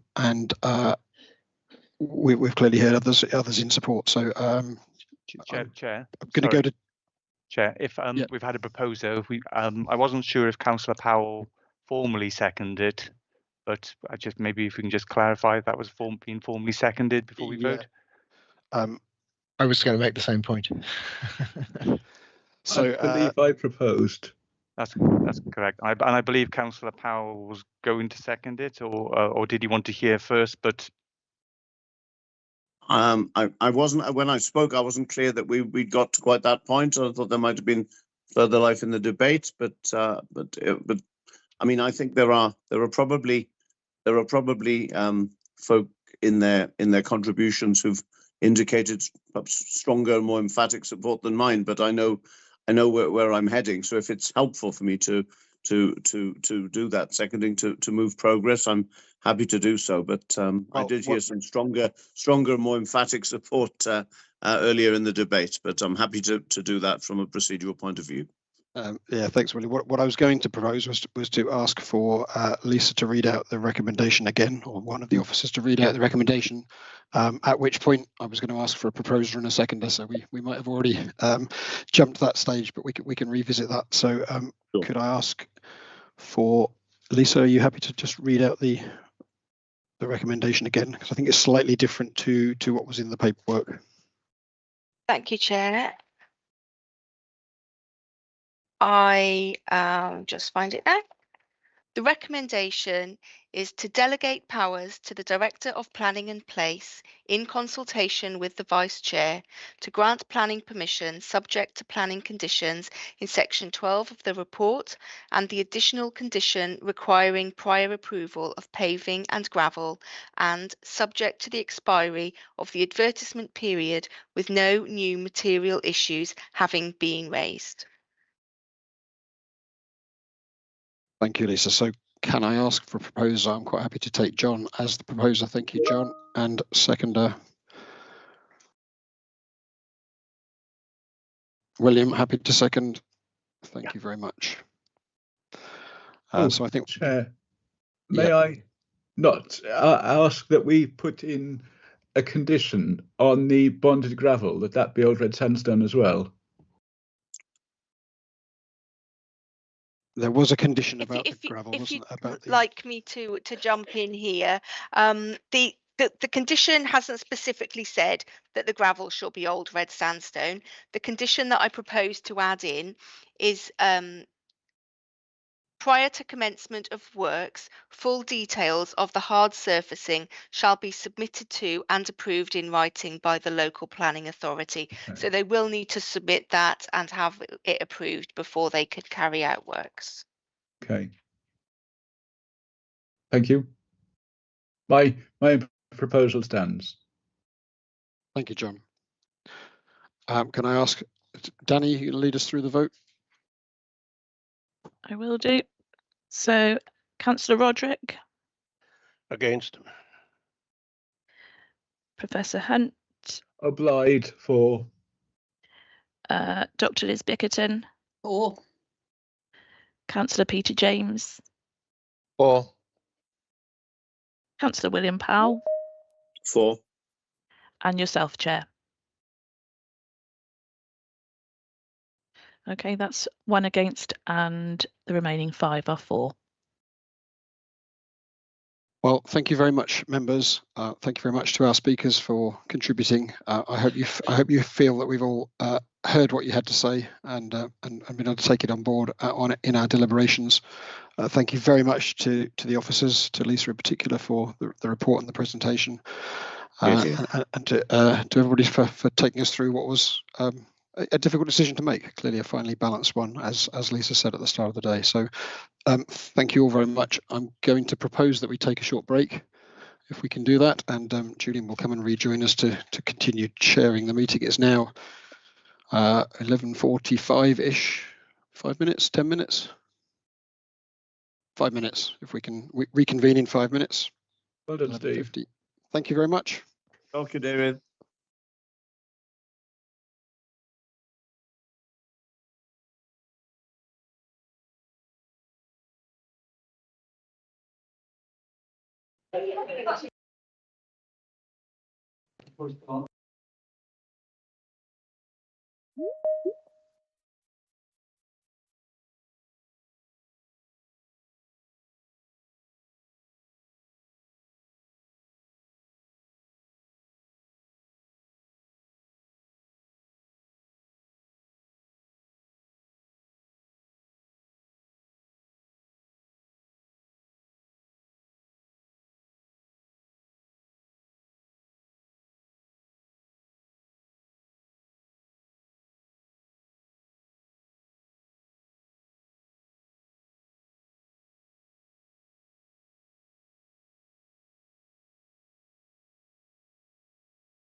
Hello there, my name is Professor John Hunt in Blanavon. I'm one of your regular patients.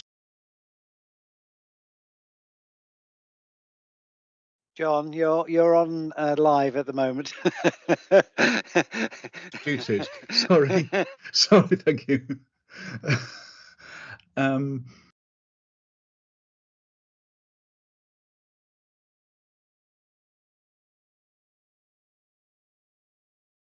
Gadeirydd.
Okay, members, if you could put your cameras on again, make sure we're quiet as we put the recording is back on, as I understand. Yes, thank you, Jane. So we move then on to our next item on our agenda this morning, and it's item 2, application 21-19965, full Troydahan Farm. And the case officer for this is Miss Lisa Williams. So if I could pass over to Lisa to take us through this application. Just a moment before I do so, I see Councillor Powell has his hand raised. Councillor Powell. Diolch Cadeirydd, Penblwydd hapus I ti, and in addition to that, could I please refer to the earlier declaration and my need to leave at this point, and hopefully to be alerted by somebody to the opportunity to rejoin when we go to the remaining items of the meeting. Yes, well, thank you, Councillor Powell. Hopefully one of our members of staff will be able to do that for you. Or, of course, you can watch the proceedings on the YouTube video as we go through it, which will then alert you to the end of the debate, absolutely. And you can rejoin us. Thank you very much. Okay. Diolch yn fawr. Right, well, if I could hand over then immediately to Lisa Williams, who's the case officer who will take us through the application. There'll be an opportunity following that for members to ask questions of fact in relation to her presentation, and then we'll come on, as we did on the previous application, to invite our public speakers to speak. So, Lisa, would you like to tell us about the application? Thank you very much. Diolch, Chair. Bore da, just about, I think. Good morning, members. I'll just pop up my presentation on screen.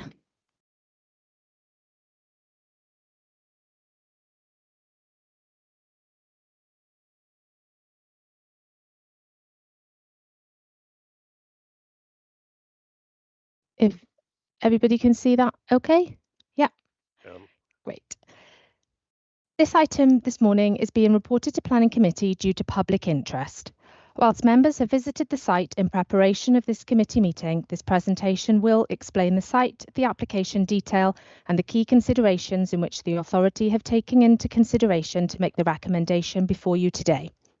We have received some late correspondence, which is including a petition of 123 signatures, including the local MP, which is in support of the development. I'll just briefly run through the text in support of that petition. We can just find the Dear Planning Authority, we write as residents of the National Park and surrounding areas in support of the planning application by Black Mountains College for a change of use from agriculture to education with agriculture and associated teaching facilities at Troydahan Farm, application reference 21/19965/FUL. We would like to note that, number one, the college and its students are making a positive contribution to the economy and society of Talgath Town and the National Park more widely, not least through local volunteering, work experience, food growing and conservation work. Number two, food and farming and the teaching of land-based courses is sorely lacking in the region and desperately needed. Number three, the active travel measures adopted by the college requesting students to walk or use the minibus to access the farm campus are working well. Thank you for your consideration. I do have another sort of information which has been treated as late correspondence, but it's in particular in relation to the highway sort of point, which I'm not going to read out right at this point. I feel it would be more suited to be read out just before I go into sort of the highway issues around the development. So I'll save that and I'll put that to members a little later in the presentation. I think Gareth is just going to come in and just read some additional late correspondence that were received that he's had. Thank you, Lisa. Morning, members. So we have had some further correspondence that we feel is pertinent for you to be aware of. So I will read out, paraphrase the email that we received. So the email says, "Here are my concerns for the proposed plans for the Black Mountains College planning application, the description of the students walking to the college through a footpath across farm ground, which is disrupting livestock. This is currently only a limited number of students. Our main concern is for the growing campus. Is for the growing campus, is the most traffic that will be coming across our ground will have a much greater effect on our business and the welfare of livestock, and the unstable and very unstable path they are taking, which most of it has fallen in the river. The road is a single and narrow track both ways to the college, which would not be able to cope with the added traffic, which would undoubtedly come with more students and greater campus. As very close neighbours, we have never been notified of this planning, and we are the only farm business that is heavily affecting the students, our early walking path, and very often find them a long way off course and spent a lot of time putting them back in the right direction. So that's paraphrased, but that is an email that has been received since the agenda was published. Thank you. Thank you, Gareth. Pass back to Lisa now to take us on. Thanks, Gareth. Yeah, so the Troedehan farm is located approximately 2 kilometres southeast of the main settlement. Sorry. Oh, sorry, I've just moved on. Sorry, I think we're having some further technical details issues with my presentation. So I've just moved on to the second slide if those following need to move across. So it's slide number 2. So yeah, Troedehan farm is located approximately 2 kilometres southeast of the main settlement of Talgath, with a primary access route from the north via Hospital Road. It is understood the farm itself is 120 acres. The site is primarily bounded by open pasture land. However, Pwllgorach Nature Reserve surrounds the site to the north, south and west. I'll just show my cursor. This is where the location of Pwllgorach is. Black Mountains Gliding Club is located approximately 0.5 kilometres southeast of the farm, and the nearest dwellings to the site are Troedehan Farmhouse, which is immediately adjoining the application site boundary, Lower Gentford Bach, which is 0.3 kilometres to the west, Blaenau Bach, 0.6 kilometres northwest, Lower Gentford, 0.5 kilometres west, Arosfa, 0.5 kilometres northeast, Primrose Hill Cottage, 0.65 kilometres to the east, and Pendrell Farm, which is approximately 0.9 kilometres to the northwest. The site is served by a number of public footpaths leading from Talgath and a bridle way which begins at Troedehan and runs south towards the Gliding Club. The site is situated within the catchment area of the River Wye Special Area of Conservation. Just moving across. Can I just interrupt? We're not seeing your cursor if you're using it.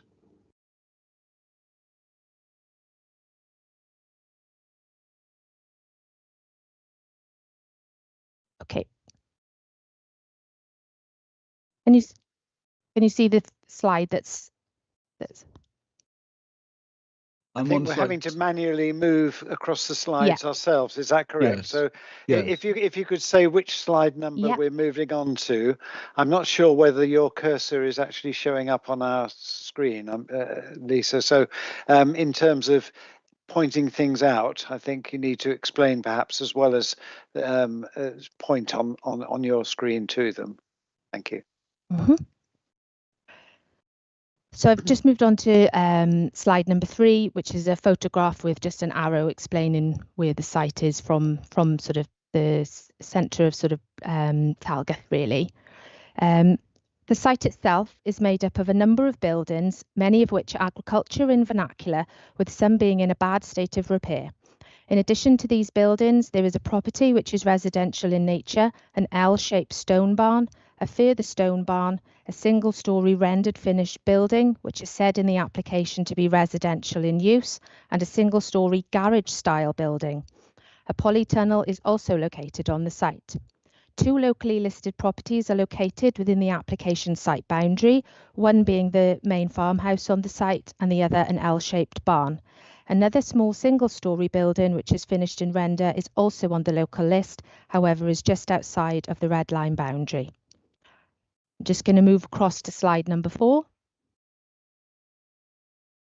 Before delving further into the detail of the proposal currently under consideration, I just want to outline briefly how the application has evolved since its original submission back in May 2021. This slide shows the original red line boundary, which incorporates all buildings on site within the proposal. Just moving across to the next slide. This next slide shows the site as previously proposed and the building's uses. As you will see, the proposal included the construction of 2 accommodation buildings, which have been removed from the scheme due to drainage and highway-related issues proving difficult to overcome.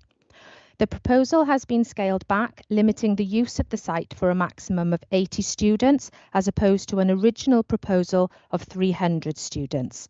Some of the buildings on site have also been removed from the scheme as part of the plan to scale back the proposal. Whilst not highlighted here, there have been some alterations to the plans due to heritage concerns, which will be touched on later.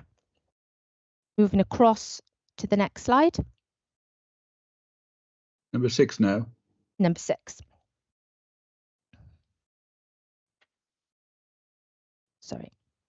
Turning now to the proposal currently under consideration. As outlined in my report, the proposal relates to the creation of a teaching college at Troedehan Farm. It should be noted that college activity is currently occurring on the site, with land-based training for up to 40 students being offered. The proposal seeks to develop a launch campus at Troedehan Farm to accommodate a maximum of 80 students on site on different days during a week. The supporting information states that the college will offer a blocks teaching style focusing on an integration of the learning experience with the natural environment in an up-to-date way. The submitted information states that the teaching offer will be 5 days a week for a 3-week block at a time. It is understood that courses are to be all year round, whether it be the formulated degree option or vocational courses. Just moving across slide. This slide shows the existing site plan referencing the buildings which are now forming part of the application. The yellow blocks showing on the slide are the buildings which are forming part of the application. So you've got the L-shaped barn there, which is, let me just check the number, which is shown as number 3 on the plan, and you've got then the large kind of yellow block, which is known as buildings 1 and 2. You've got building 11, which is the smaller yellow building, and then further west, you've got building number 8, which is another small barn on the site. Just moving across to the next slide. The application in line with the site plan now proposes the following development. Development of a non-residential teaching college by changing the extant use of the existing farmyard and buildings within the red line application boundary. The total site area within the red line boundary comprises 0.64 hectares. The application proposes to alter some of the traditional dilapidated agricultural buildings on site, namely the redevelopment of 3 existing buildings on site, along with the increase in the height of an existing storage building for batch use. Buildings 1 and 2 are to be scaled down from the existing buildings on site, which will be used to accommodate 2 new teaching barns, one with an admin area within, composting toilets, and a replacement open-sided barn for general purpose use. These buildings will have slightly more glazing compared with when they were in agricultural use, and buildings 1 and 2 are considered to have appropriate levels of glazing proportionate to the size of the buildings and their use. Just moving across just to show, this slide shows the kind of existing elevations and the proposed elevations of the site, which is quite a useful plan to understand the scale and massing of what we're looking at in terms of the proposal. Sorry. Just moving across to floor plan. So this is the floor plan showing what's kind of proposed within the buildings themselves. So we're on number 10, yes? Number 10, yeah. And moving across to slide number 11, Again, it's a floor plan of the new buildings themselves. And moving across to number 12, this is now going on to the L-shaped stone barn, which is to be converted. So in terms of building 3, what's currently on your screen, this is an existing stone barn. It's to be used to accommodate a social space, and much of the building is to be kept as an open space. The building will be brought up to standards in terms of insulation using hempcrete and wool. This building is to be altered by adding 2 large conservation-style roof lights in the northeast elevation, new glazing within the threshing openings, a new hardwood door and glazed panel on the northeast elevation, 2 new windows on the southwest elevation, and a new hardwood door on the southwest elevation. Just moving across to number 13. And again to number 14. So this is building 11, is due to be increased in height along with the alteration of the roof pitch from a single pitch to a dual pitch roof. This building is to be accommodated for batch use. Oh, just go, sorry. Much of the materials to be used, again, replicate the existing, these being timber boarding, corrugated metal cladding, stone, natural slate, corrugated GPR material, hardwood and metal glazing, hardwood doors and timber post and rail fence with galvanised wire. Some of the hard landscaping will be grasscrete and permeable paving. Where possible, materials shall be recycled and reused on the site. Much of the materials used are considered to be sustainable from form of construction of the new buildings and through the conversion of the stone barn. The materials used are to be much more environmentally friendly and will allow the building to breathe, and the use of hempcrete and wool insulation is welcomed. Much of the buildings are to be left untreated, both externally and internally, once appropriate insulation has been fitted. The development also proposes the installation of a new foul drainage system comprising composting toilets and a drainage mound. Construction of 2 passing places along the road leading to the site are also proposed. I'll just move across to number 50, slide 15. I'll just go through a few photos at this point just to familiarise with the site itself. So these this is sort of internal photographs of the buildings that are obviously in quite a sorry state at the site at the moment, and the barn on the site there is to be used as a classroom, but there isn't really much kind of alteration to that building itself. Just moving across to slide 16, there's a few other internal photographs of the buildings on site to be demolished to make way for the new buildings. Moving across to slide number 17. This sort of shows the access down onto the site, and it's one photo there is of the L-shaped stone barn. Moving across to slide number 18, there's a few slightly better photos of the L-shaped stone barn, and just a few of the wider site really, and the sort of surrounding area. And again, moving across to slide number 19, just another sort of external photos of the buildings that are kind of being demolished to make way for the new buildings, the classroom buildings, etc. And again, slide number 20, the first photograph there, that's the kind of existing sort of garage style building. That is building number 11 on the site plan, which is to be increased in height and will have a dual pitch, which is primarily for batch use. And the other photograph there just shows the kind of end elevation of the small existing stone barn that's to be used for classroom facilities.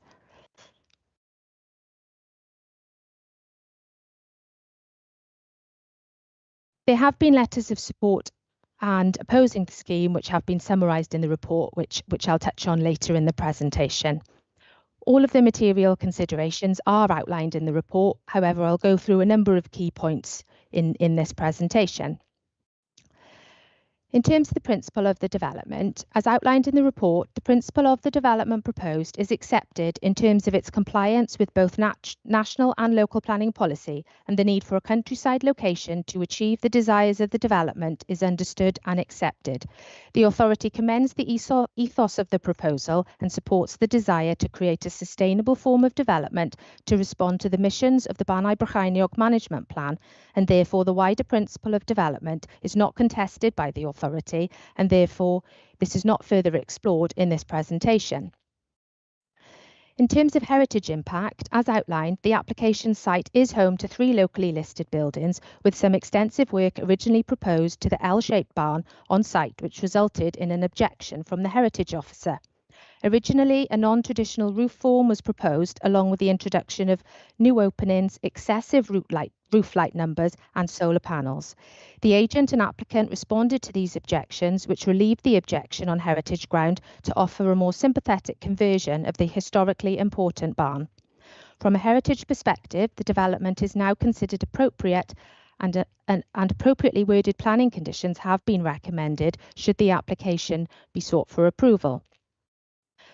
With regards to foul drainage, as outlined in the report, lengthy discussions have taken place in an attempt to resolve foul drainage issues.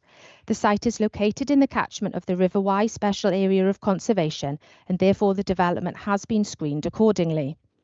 The development has been scaled back and no longer proposes residential accommodation as part of the scheme, which alleviated some of the foul drainage issues in terms of phosphorus impacts entering the River Wye Sack. Just moving across to slide number 21. The development will be served by 5 Natsol composting toilets and waterless urinals. Grey water amounts are to be low level due to hand washing and use of non-catering kitchen eating area facilities only. Due to poor ground porosity levels, the site is not suitable for a standard drainage field, and therefore the wastewater is to be discharged to ground via a drainage mound with a maximum daily discharge of 1.1 metres cubed. The compost toilet waste shall be dealt with via a purpose-built composting facility, and then minimal amounts of fully composted material shall be spread around trees, shrubs and flower beds in accordance with best practice guidance. The foul drainage proposals have been screened and assessed via a HRA screening exercise and through an appropriate assessment, concluding that subject to the detailed mitigation measures, the development will have no likely significant effects on the River Wye SAC. The authority's HRA and appropriate assessment has been ratified by NRW, and confirmation has been received that they agree with the conclusions set out in the appropriate assessment. The plan in front of you shows the obviously the foul drainage proposals, the location of the drainage mound, and obviously, yeah, the detail of the composting toilets. As you see, the drainage mound obviously is, it does look sort of somewhat ugly from the plan, so to speak, but we're happy in terms of a landscape impact, given the topography of the land. We're quite happy it will fit in well, and obviously do the job that it's maintained to do. Just going to move to slide number 22. In terms of ecology, the development proposed is unlikely to impact any designated or priority sites due to its distance and lack of pathways whereby impacts could occur.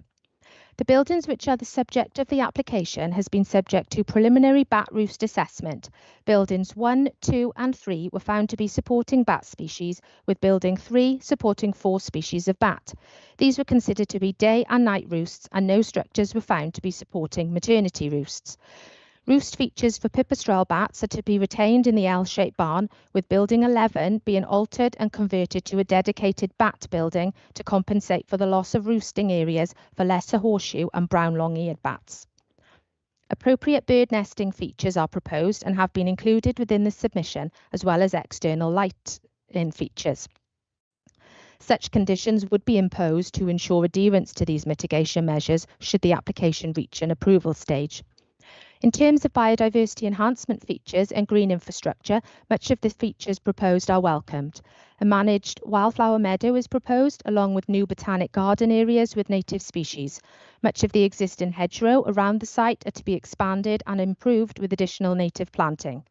It has been recommended that a landscape and ecological enhancement and management plan be conditioned to tie together the landscaping and biodiversity enhancement proposals along with their long-term management. Just moving across to slide number 23. It is proposed to construct 2 vehicle passing places along the access road to the farmstead, which is identified as unclassified road U0146. Both locations are the sites of existing field entrances and are small areas. Details of passing places have been provided, which is shown on screen, and whilst the measurements of the maximum road width at the 2 passing places have been shown, it is understood that passing places should provide a carriageway width of 5.5 metres distance for at least 5 metres. On this basis, it has been recommended that a further 0.5 metres as a minimum is considered between the edge of the carriageway and the trunks of adjacent trees. There remains a lack of clarity whether this can be suitably achieved in practice without the loss or damage of trees and hedgerow, and in particular the lack of surveys for European protected species, in particular dormice. As such, the application has not demonstrated full compliance with Planning Policy Wales or Policy 6 of the Brecon Beacons National Park Local Development Plan, and as a result, this has been included as a reason for refusal. Turning now to the fundamental concern of the development, which is the highway safety impact. I will now just read the late correspondence received before going into my section of the presentation.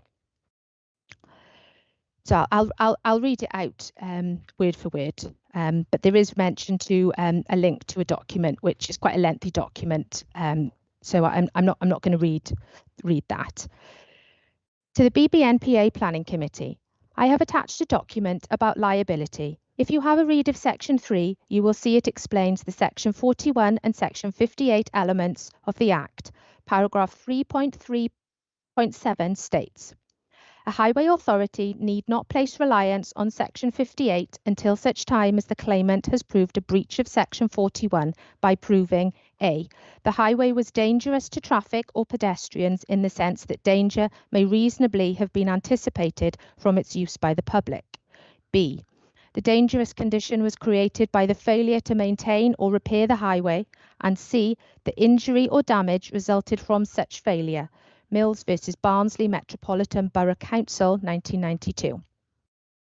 This is key information as the liability under Section 41 arises from the failure to maintain the highway, not the standard of the highway in terms of its design, i.e. the fact it is a country lane with no footways or lighting is irrelevant. There is no obligation upon the highway authority to improve a highway, only to maintain its condition. That is undoubtedly why the lane is being resurfaced, as it is currently potentially hazardous to road users due to the potholes.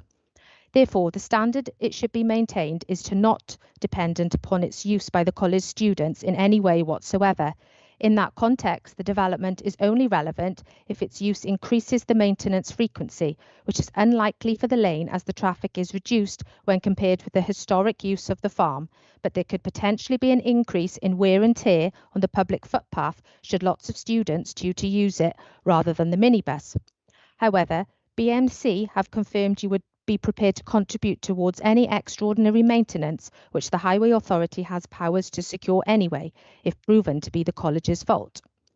Paragraph 3.4.1 states, the most common type of highway claim arises out of footway tripping claims. This link may also be interesting as one of the considerations is the nature of the route in terms of the standard of maintenance required. Quote, it was suitable for the rural location and low levels of foot traffic without suitable evidence to the contrary. The site ought not to be held to the more onerous standards expected of a busy urban thoroughfare. Close quote. This is why the chances of a successful claim against the council is so slight as to be insignificant. It is not correct for that liability to arise. The council must have failed in its statutory duty in terms of maintenance typical for the type of route in question. In those circumstances, is it not correct that the presence or otherwise of the college is immaterial to the standard to which the routes are maintained? Would somebody walking or cycling along the lane be at greater risk or present a greater risk to other road users because they were a student? That being the case, presumably the concern must relate to increased maintenance frequency due to additional use.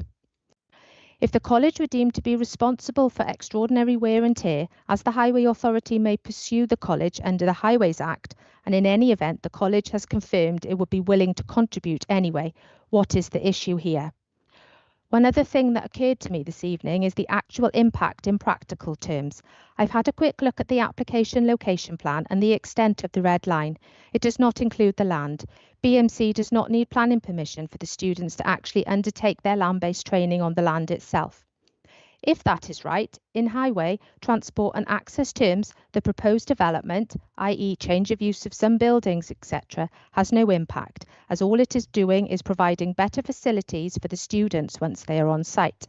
If their classrooms were all in Talgath or elsewhere, but the land-based training they may lawfully carry out on the land at the farm took place there, the students would still have to travel along the lanes and public footpaths, and there is nothing the council could do about it. Therefore, assuming planning permission is not required to use the land for training, the associated movements and impacts the council is concerned about actually form part of the lawful fallback, so there can be no adverse impact in those circumstances. In that context, the proposed development, which offers conditions, obligations for the travel plan, etc., must represent betterment when compared with the alternative whereby the students travel however they wish to access the land. Technically speaking, could the students travel to the farm to train on the land itself without planning permission? And if so, how can there be any concern regarding impact of something they can already lawfully do? If they can do so and you refuse planning permission on highways grounds, is it not likely the applicant will appeal with an application for costs against the authority? Thank you for sharing that with us, Lisa. I'm aware, though, that for a lot of members, there was a lot of technical things to take on board, and I'm not quite sure whether we can disseminate that in such a way that members can take it on board when we come to a decision. I don't know whether, Charles, you'd like to come in there, because we've been given quite a lot of technical things to think about, and I, for one, certainly feeling a little uncomfortable that my understanding of all these various legal aspects of highways issues is not as clear as it might be.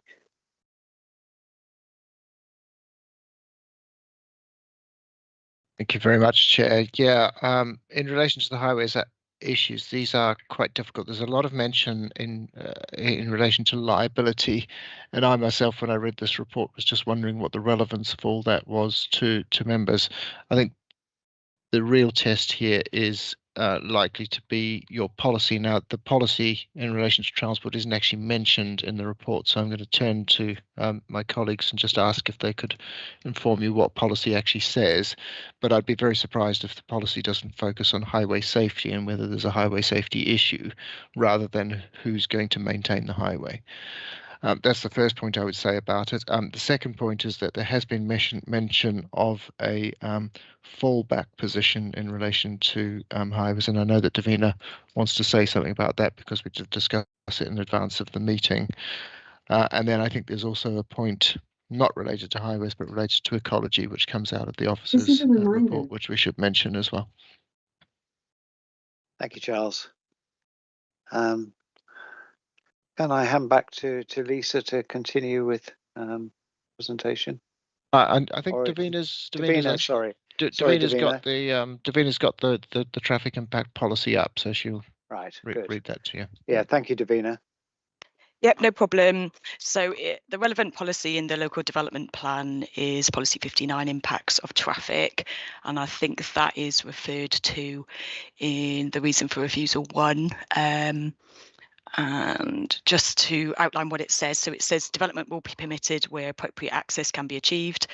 And then it says instances where access will be considered to be inappropriate are, and then it lists out 4 criteria that end in or. So it talks about traffic is likely to generate an unacceptable impact on congested areas or at times of peak traffic flows, or traffic is likely to be generated at inappropriate times, such as late at night or in residential areas, or where there is an unacceptable impact on road safety, or where significant environmental damage would be caused and cannot be mitigated. So there is reference to impact on road safety in that policy. Then in terms of this fallback scenario, oh yeah, and the reason also refers to SP 17, which let me pick that up as well.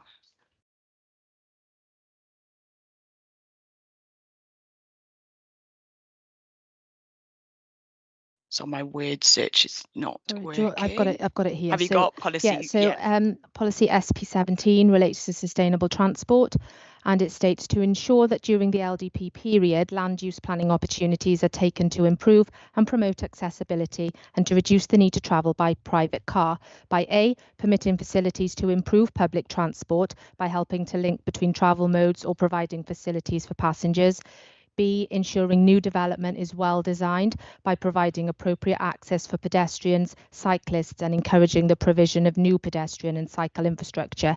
C, refusing proposals that will result in transport impacts which cannot be satisfactorily mitigated.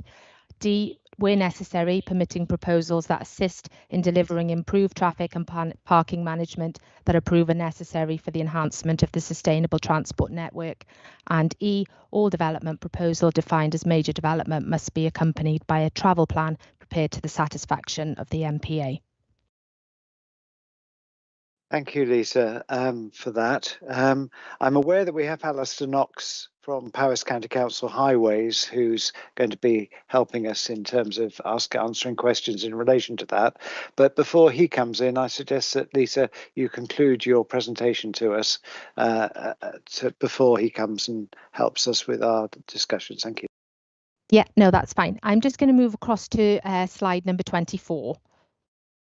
Before we move away from that, do we just want to deal with this fallback point? While we're thinking about transport. If it would be helpful to, yes, to do that now. Thank you very much, Charles. Shall I come in on that? Yeah. Okay. So in terms of this fallback mention, so whilst this isn't necessarily what's in front of us for consideration, and the other caveat is we haven't really been provided with much further information on what's happening on the wider land holdings. It's obviously been mentioned in this late correspondence about the potential for a fallback scenario where students travel up to the site and undertake learning on the land, and about this use not requiring planning permission. So we've given this some thought, having this point now been raised, and it's the authority's position that we feel the use of land to educate groups of students to the level that is being talked about, which is 80, would likely constitute a material change of use from agriculture. And this is primarily because of the character and the nature of the use and its intensification and its associated impacts that are considered materially different. So that's the basis of that. So we're not giving weight to the mentioned fallback position, given that the authority's position is that planning permission would be required for that. Thank you very much, Lisa. Yeah. Going back to so this in relation particularly to the highways point. So the main vehicular access to the site is via Hospital Road, which is also access for bicycle users and is also a walking route. The red dotted lines on the plan in front of you, they're outlining the public rights of way leading up to the site. Just for kind of clarity, really, where the public rights of way are, and obviously the site is there circled in black. As already outlined in the proposal, the proposal has been scaled back to alleviate the highway safety concerns, and throughout negotiations, the applicant has commissioned further traffic assessment work to ascertain a baseline of historical traffic movements to and from the site, and when the site was a busy working farm, compared with that of the proposed use. A travel plan has been submitted in support of the application. The college's plans are to restrict car parking at the site and to require students, staff and visitors to use alternative modes of transport. These alternatives being walking, cycling, use of e-bikes, a college-run minibus from Talgath car park, and only under exceptional circumstances shall car sharing be an option. It is also proposed to collate deliveries to scheduled drop-off times and scheduled minibus times. It is understood that the minibus is operating on 2 trips a day basis currently, and should numbers exceed the minibus capacity, a further trip shall be undertaken. Whilst the use of e-bikes and an electrical minibus is mentioned in the travel plan, the plans do not appear to detail e-bike charging facilities or vehicle charging points, and the current minibus operating to and from the site does not appear to be electrically operated, so it's assumed that this is a future plan. It is understood that off-site parking for students, staff and visitors can be found in the town centre or via prior agreement with the local school. It is understood that the college have secured agreement from Ysgol Mynydd D in Talgath for use of their parking facilities for students commuting from elsewhere to connect to the minibus if additional capacity is needed. The main walking route to the site is from Talgath Centre and then connecting to the public footpath from Pembont Road, which concludes at Troedr Hahn. The route is approximately 2 kilometres and the travel plan states that it is likely to take around 30 minutes on foot. It's unfortunate you can't see my cursor, but if I can try and explain the main route that we're talking about, so looking north down towards where Talgath is at the top of the screen, the main route is the sort of dotted line which is furthest west on your plan, if that explains it clearly. Is everybody following where I mean? Oh, is that? Oh, there we are. Can everybody see that? No? That's point a laser. Can anybody see that? No? No. Sorry, members. No. This is... Sorry, not appearing on the screen. That's because we're moving the presentation ourselves, I guess. Is anybody not clear with the route that I'm referring to? Can I just comment? We have other options, sync to presenter. Will that enable you to have control? No, it doesn't work. I've tried that. Oh. Just yeah.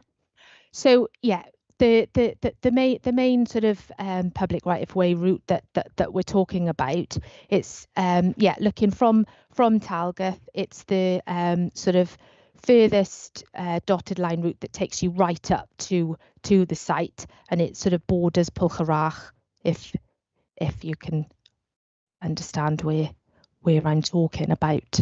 Apologies if not. So you're between the road and Pwlchyrach stream? Yes. Yes, yeah. I've got you. Yeah. Sorry, I've just lost where I was. There we are. Yeah, it is understood that students, visitors, staff with accessibility restrictions would be permissive to drive up and park at the site, or would have use via the minibus. However, it's not explicitly stated in the application's travel plan. As you will have seen from the report, Powys County Council as Highways Authority for the area have been consulted on the proposals and have provided detailed comments on the proposals throughout the application timeline. The Highways Authority have since the initial consultation period of this application raised concern with regards to the proposed travel plans associated with the proposal. The site is not served by an active travel compliant pedestrian or cycle route. The active travel guidance sets out the 5 key principles of active travel routes for walking and cycling, which are: routes should be coherent, direct, safe, attractive and comfortable. The main walking route promoted for use by the college is somewhat challenging and steep in places, and in periods of inclement weather would be difficult to navigate for all users, which brings into question the compliance with the active travel principles. I will run through some of the photos and some footage along the right-of-way to enable members to have an idea of the terrain and challenges. I've got some photographs, and I have also got a video which I hope will play, but given the technical hitches, I won't hold out too much hope really. So these photos are sort of along the right of way leading from Penbont Road. The first photo shows the kind of begin of the right of way off Penbont Road itself. The photos are merely to just try and give members a feel of the terrain, the sort of challenges in terms of styles, just to give an idea of the kind of route that is being promoted really. Sorry, slide 25. Sorry. Just give a couple of minutes just to look through that before moving on. And just moving across now to slide 26. So this again is just another photograph of one of the styles across, and the photo next to it is, if you can quite see far in the distance, Troy de Haan is there, so you can sort of see the distance if you can zoom in slightly. Moving along to slide number 27. Again, this is sort of showing more of the terrain really, and the first photo here is the gate that kind of leads down to the most kind of challenging part of the footpath, I'd say, and then the next two slides are kind of after you go down the kind of steep ravine and climb up steps. The next two photos show that you're kind of nearly there, so to speak, really, but you can kind of see the gradient in which the right of way is following. I've got some footage now that might show you just which is particularly the most challenging part of the footpath really. So I'm hoping it will play, but please do shout if it's not playing. There we are.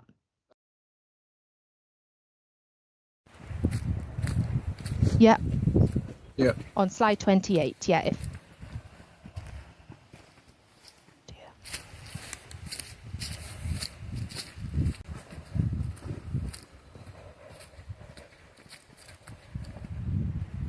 Apologies. This is me walking it, so apologies if it feels like it's a long time. Feel free to skip through if you don't need to listen to me sort of puffing.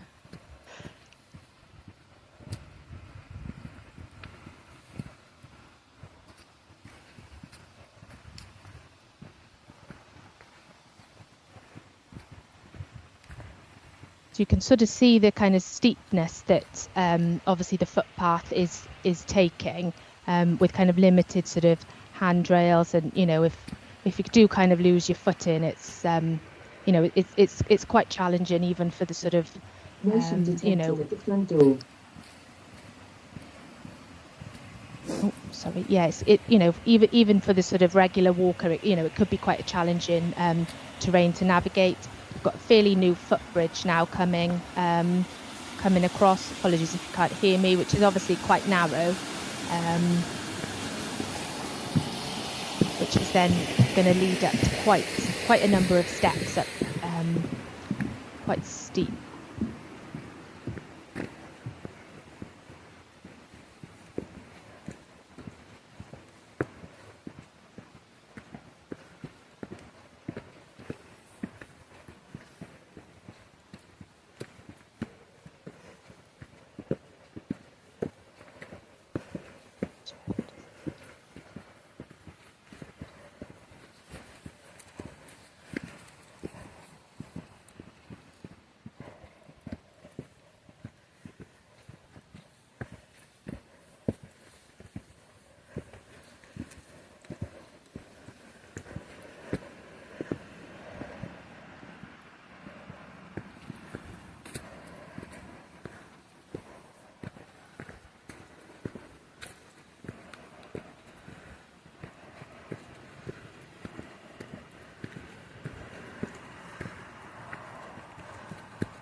we are.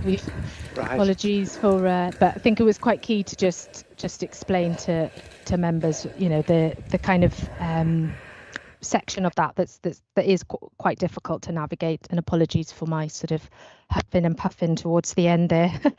I think you did very well, actually, Lisa. I quite a climb coming out of them. That was very I've helpful. been huffing and puffing myself on watching it. So whilst the Planning Authority does commend the applicants in their attempts to shift the norm from private vehicle use to more sustainable modes of transport to access the site poses access challenges which are difficult to overcome. The active travel plan proposed does not meet the key principles of the active travel guidance and therefore brings significant doubts of its compliance and therefore would be outside the limits of a planning condition. Contracting students to use alternative travel arrangements to that of a private car is ambitious and could also not be controlled by planning condition. In addition, the use of car parking areas outside of the control of the applicant are again difficult to secure via planning conditions. As such, due to lack of robust alternative options that are enforceable by the local planning authority due to being outside of the realm of planning conditions, the application has been recommended for refusal on highway safety grounds and is therefore contrary to Policy 59 of the Local Development Plan. In terms of third-party comments, a number of third-party comments have been received throughout the many consultation periods during the lifetime of the application.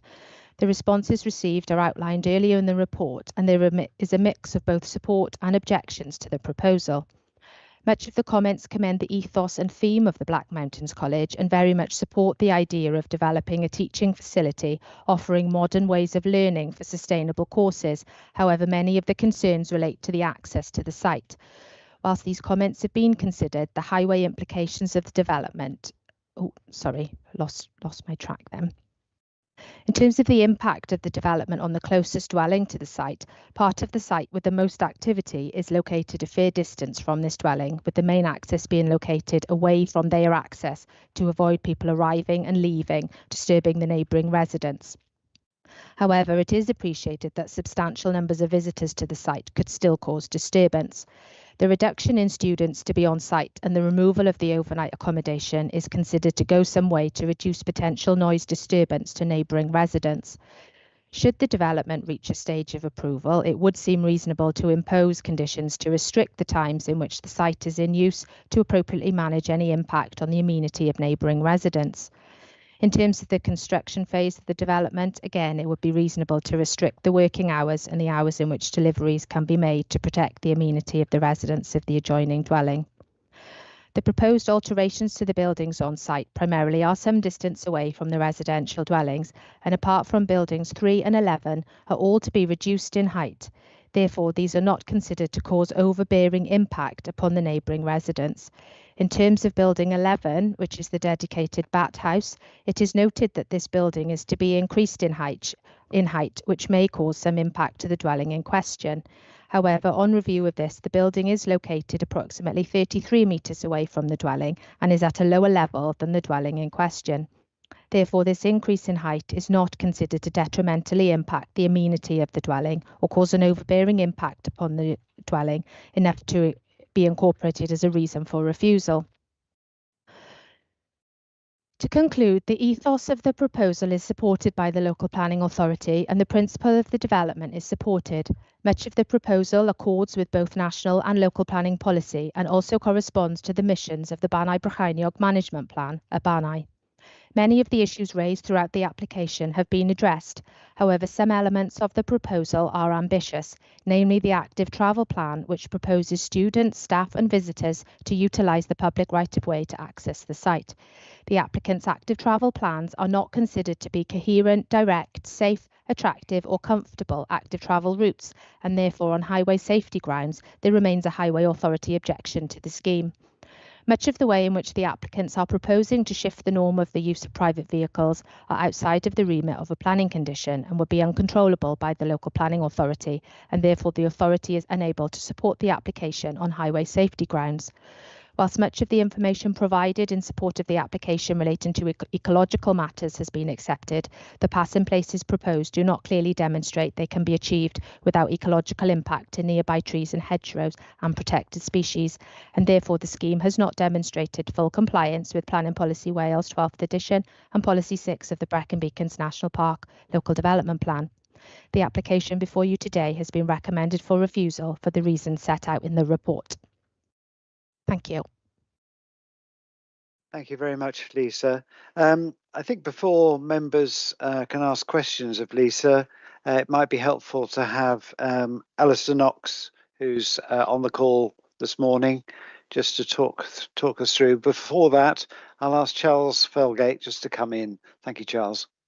Yes, thank you. There is one issue that I picked up in relation to the report, which was in relation to the habitats regulations and the appropriate assessment process, which I think Davina is going to fill us in on. I think, Lisa, you mentioned that there were no likely significant effects, but of course the test under the habitat regs we have to fulfill is whether there's any impact on the integrity of the SAC. The no likely significant effect test is the lower level gateway test. So Davina, do you just want to come on that and confirm that we're okay from a habitats regulations perspective?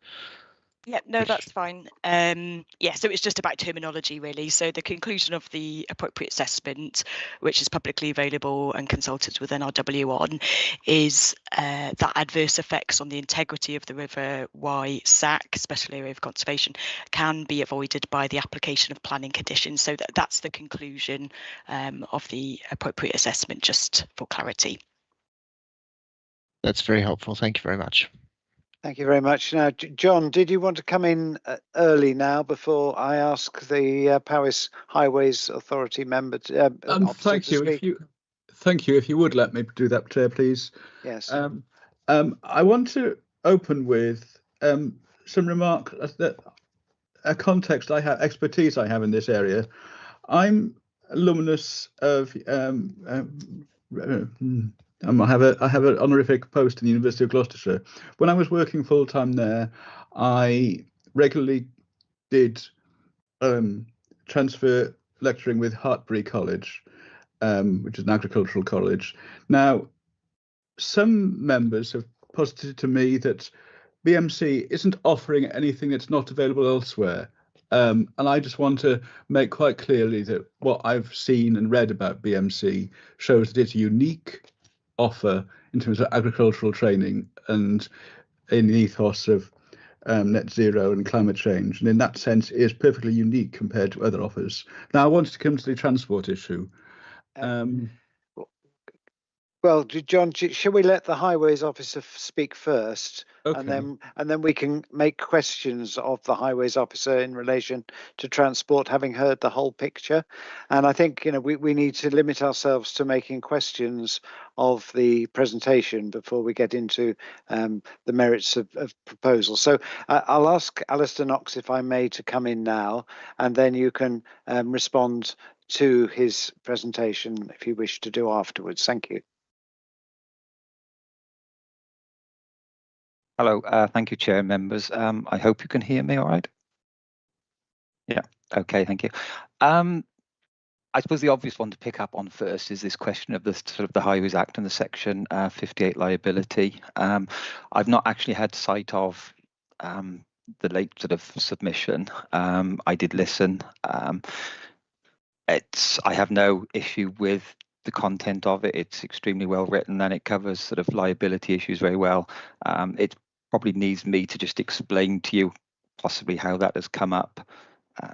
So you've heard about active travel and the guidance, and I think the applicant has gone through in sort of detail and looked at that and has sought to sort of, because obviously it's going to be extremely challenging for them to make provision to the levels set out in the guidance. I think they've looked at the opportunities where they can perhaps sort of have an exemption to that, if you like. That's possibly the easiest way. So what we've done there is to sort of step outside that guidance a little bit, because we don't feel they can achieve that guidance. If there was some way to step outside, what would that mean for Highway Authority? And this is, to me, where I then sort of fall back to the very basic first principles of highway law. And Section 58 is what gives the Highway Authority a defence in the event of a claim. So what the Highway Authority has to consider is, what does that defence look like?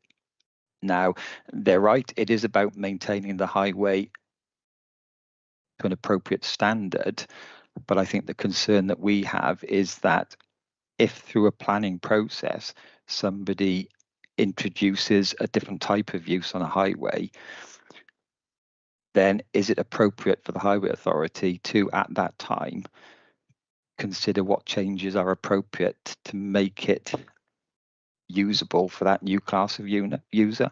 So here you're going from, on the rights of way network, which is also a highway, you're going from what I would see as a recreational use primarily to a promoted route for a commercial activity. So instantly, in my mind, you've now got this question that anybody taking you to court is going to be saying, well, actually, you knew this was happening, and yet you allowed this increased commercial activity to take place without applying the guidance that's given.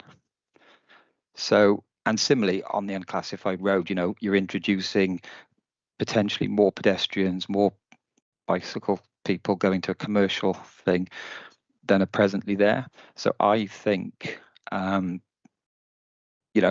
the authority does have to be mindful and say, well, if it does step outside guidance, can it actually defend itself in a Section 58 claim? And I'm not convinced it could. So it's a little bit of it's going back to first principles, but I think that's where we could end up if we're working outside the policy. So that's how we got into the Section 58 liability. I mean, at the end of the day, what you're doing is you are introducing, more pedestrian traffic potentially onto those routes. And I think, you've seen those routes today. You've been up the unclassified road. You've seen what it's like.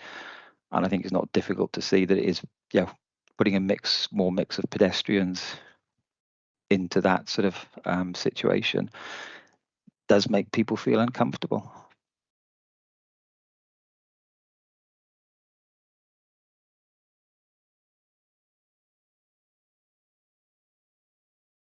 I don't know if you have any specific questions or if there's anything else you want to sort of cover off. Okay, that's all you'd like to say about it. That's fine. We obviously have the conclusions of our report, which set out reasons why the officers are recommending refusal of this application. Okay, well, members, we had an opportunity yesterday of visiting the site. I think it was a very thorough last week when we went on the site. We had a very good opportunity to see the site, both in terms of the access to it along the road. Most of us didn't have the opportunity to take the footway, the public right of way, which was shown to us, I think, very well on that video in particular, to see the challenges that would be, particularly in inclement weather or after dark. We've heard a presentation both from a perspective of the National Park Authority's planners and from the Highway Authority, and now we have an opportunity to ask questions in relation to the application of both of them before we come to a time to debate the merits. We need to keep to those presentations first of all, because we have external speakers who will want to engage with us this morning, and so I would ask you just to keep to that. But before I throw it open to everybody else, just to clarify with Lisa, I think it says within the report that there is some activity taking place already from a student perspective, and clearly I think it's been mentioned that there is already activity. There's a minibus going up and down and so forth that hasn't caused problems. Should we give any weight to any of that, or do we ignore that completely in our deliberations on this application? Thank you.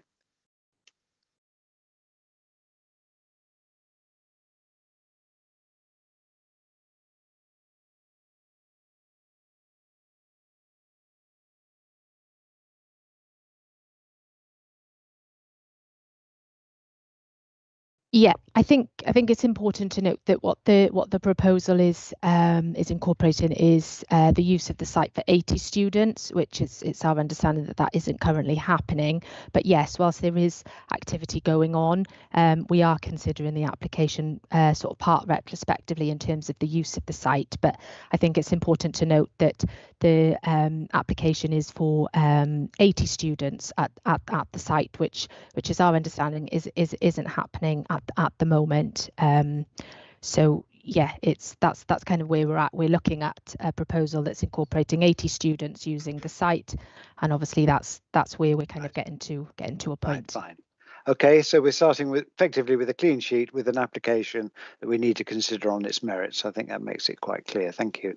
I've got two hands raised in relation to the presentation so far. John Hunt and Steve Rayner in that order, and then there's Bickerton. So, John. Oh, thank you, Chair. I want to focus on my question on betterment. But first, in a lot of the highways agencies, there have been several hypothetical comments of this could happen. Do we think this is going to be compliant?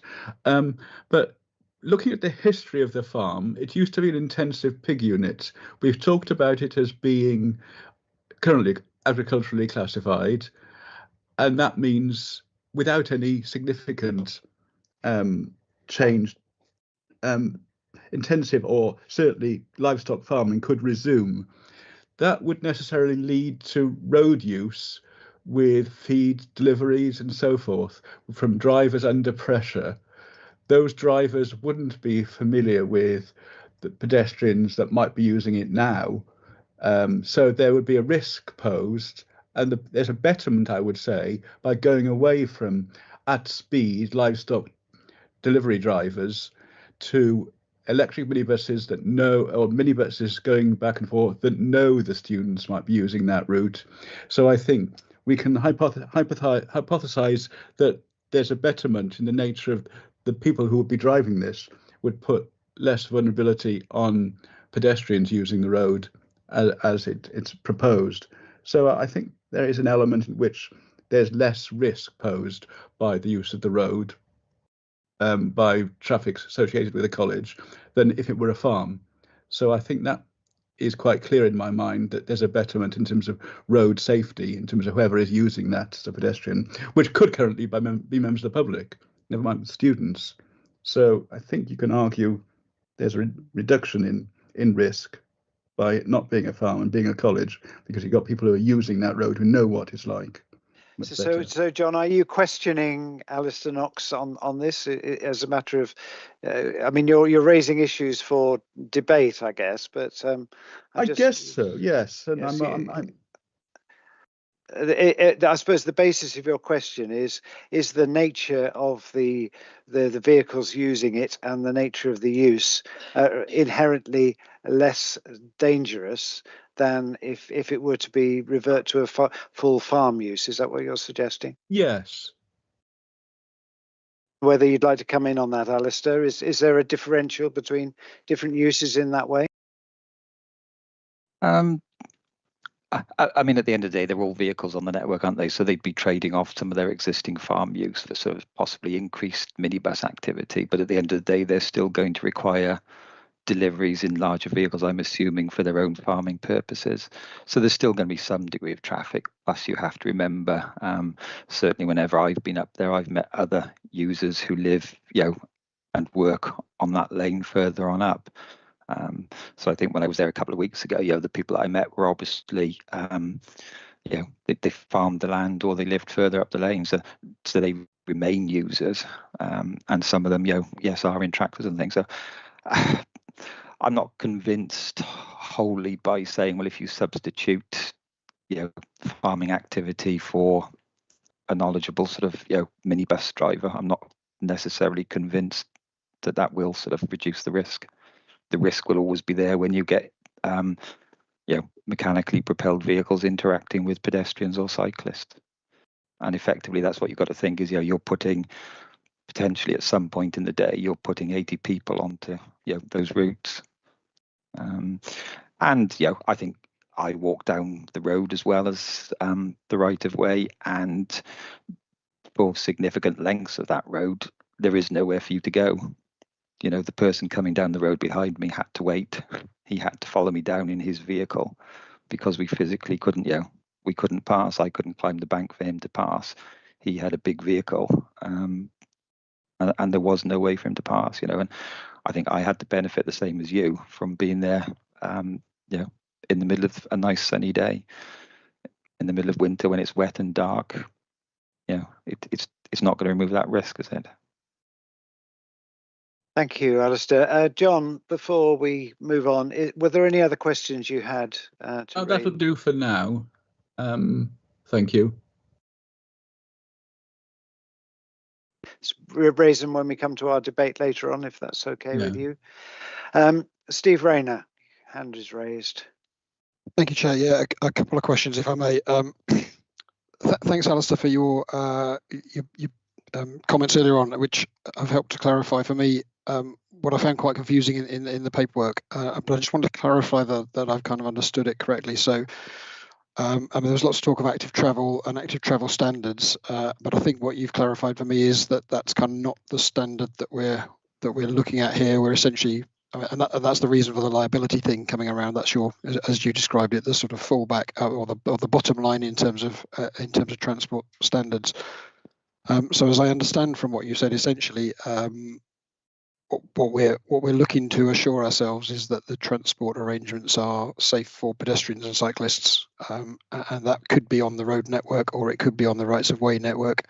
But I think the thing I just wanted to clarify, be absolutely sure about, although you're commenting as Paris Council, in terms of the rights of way network, that liability for maintaining the standard of that network would be down to the National Park Authority, not to Paris Council. Am I correct in that? So that's my first question. I'll perhaps let you answer that one before my second question. Yes, essentially, I think the duty on us all is to make sure that there's an appropriate access route for whatever class of use, isn't it? And I think you made that point in your previous consideration of the last application for the cathedral, didn't you? It was about equal access for everybody. Yeah, the right of way, it is delegated to the park, and I know I haven't seen the recent one, I've seen a previous one. Yes, there's a signed agreement. In my mind, the advice I would give the authority is that the reality is, whilst it may be a delegation agreement to yourselves, if somebody was to take the park to court over an incident on that route, they're not just going to take the park, they're going to take the park and Powys County Council. Because we've delegated it to you, then I would see that there's a liability. And typically, if you're stepping into court, what has been said to me in the past is that it's as cheap to take two people to court as it is one. So we would be, I would say, co-defendants in that. There is also a slight thing is that if you look at the map, we do actually have an unclassified road that runs in a similar sort of location to your right of way. So it's not sort of been mentioned. In some places it's coincident with the right of way, in other places it seems to deviate from it. So there's enough scope there, I think, that a claimant would be taking both the park and Powys County Council to court.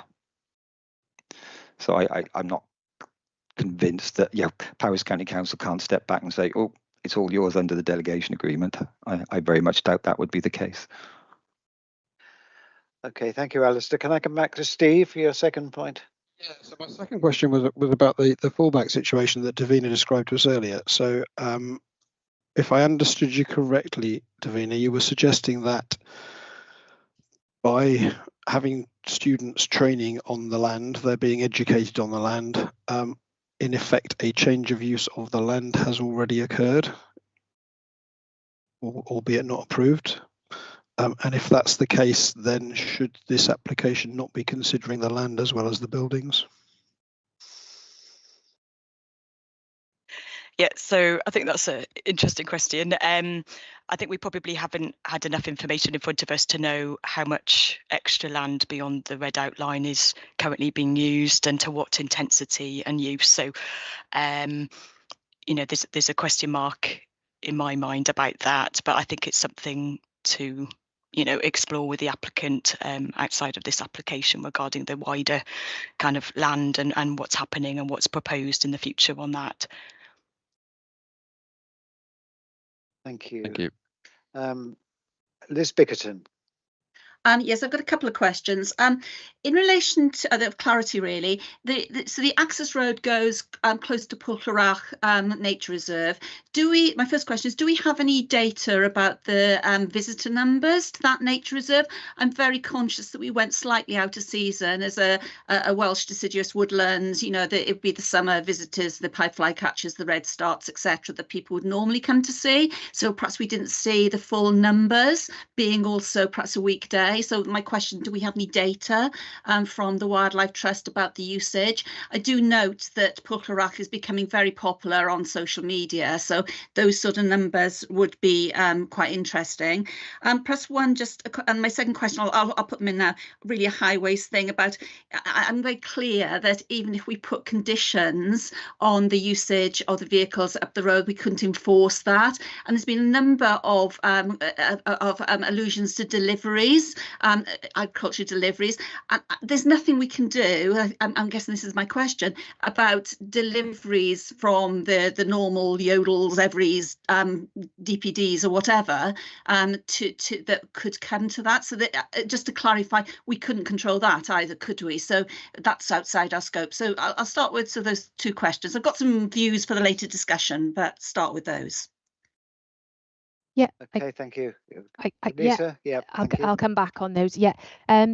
We don't have visitor numbers for Pwllhyrach itself, but I believe we have had some comments from the Wildlife Trust on the application, and I think they have expressed some concern in terms of the maintenance of the footpath, particularly within the nature reserve itself.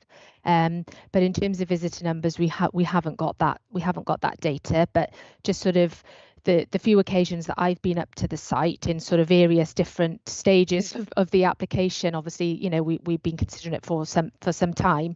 There has been various different cars parked in kind of some of the what would be classed as sort of passing areas along the site. So it is, you know, assumed that obviously it is attracting large numbers of visitors, and not just in sort of the height of the season, really.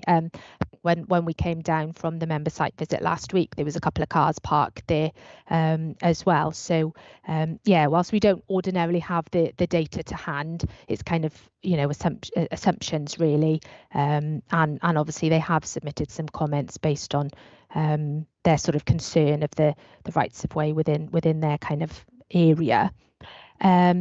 And yet your second point in terms of, yeah, you're right, whilst we can't, you know, we're not going to be able to enforce kind of deliveries. And yeah, if anybody can go, you know, can go up there and put a delivery, as you say, every yodel, you know, we can't necessarily stop them doing that. You know, whether there's anything to restrict delivery times, but obviously it's got an extant planning use for agriculture at the moment. So, you know, we can't control these kind of visitors to the site, and that's kind of where we're going to. It's quite difficult to control that what would be enforceable via planning condition, really. I think Davina's got her hand in. Davina, yes, carry on. I was just going to raise the planning condition circular that sets out, you know, the various tests that when we attach a planning condition, what needs to be met. So there's 6, you know, and it talks about being necessary, relevant to planning, relevant to the development to be permitted. And the key one, I guess, is enforceable. You know, it goes on to being precise and reasonable in other respects. So then when I'm just cycling down in the circular, and when you go down to this enforceability point, it's whether compliance is possible. So I think this is what we've got to consider as officers when we're putting a condition on. You know, a condition should only be imposed if a developer can reasonably be expected to fulfil its requirements. So it's just that question that would need to be satisfied on before we attach a condition. So we need to, you know, satisfy ourselves on that, really. Just to add. Okay, thank you very much. John Hunt, you've still got your hand raised. Is that an old hand or is that? I'm trying to lower it. It's not fine. lowering. That's fine. Okay, well, I think we've Edwin, just last question before we move on to our external speakers. Thank you, Chair. Diolch yn fawr. Regarding the cars that are allowed of the students. We're working now towards roughly 80 students. Is it compulsory that they would have to leave the cars down at Talgath, or would they be allowed to drive up to the farm? That is one I'd really like to know, because where the parking was, well, we were there in the car park the other day in Talgath. The car park was full. And as for the passing places, who owns the land either side where the passing places are to be? Because coming back to the situation of getting the students up to the campus, there'd be 2 trips per day by the minibus. Well, the largest minibus is going to get is 16. So I think we need to go back and do a bit more homework on this by the look of it, I would think, because those who were unsuccessful in getting on the minibus, we can't seriously expect them to take the footpath up there. In any way, but those few questions, if those could be answered, I'd be grateful, Chair. Thank you. Thank you, Edwin. I noticed, Charles, you've got your hand raised, is that right?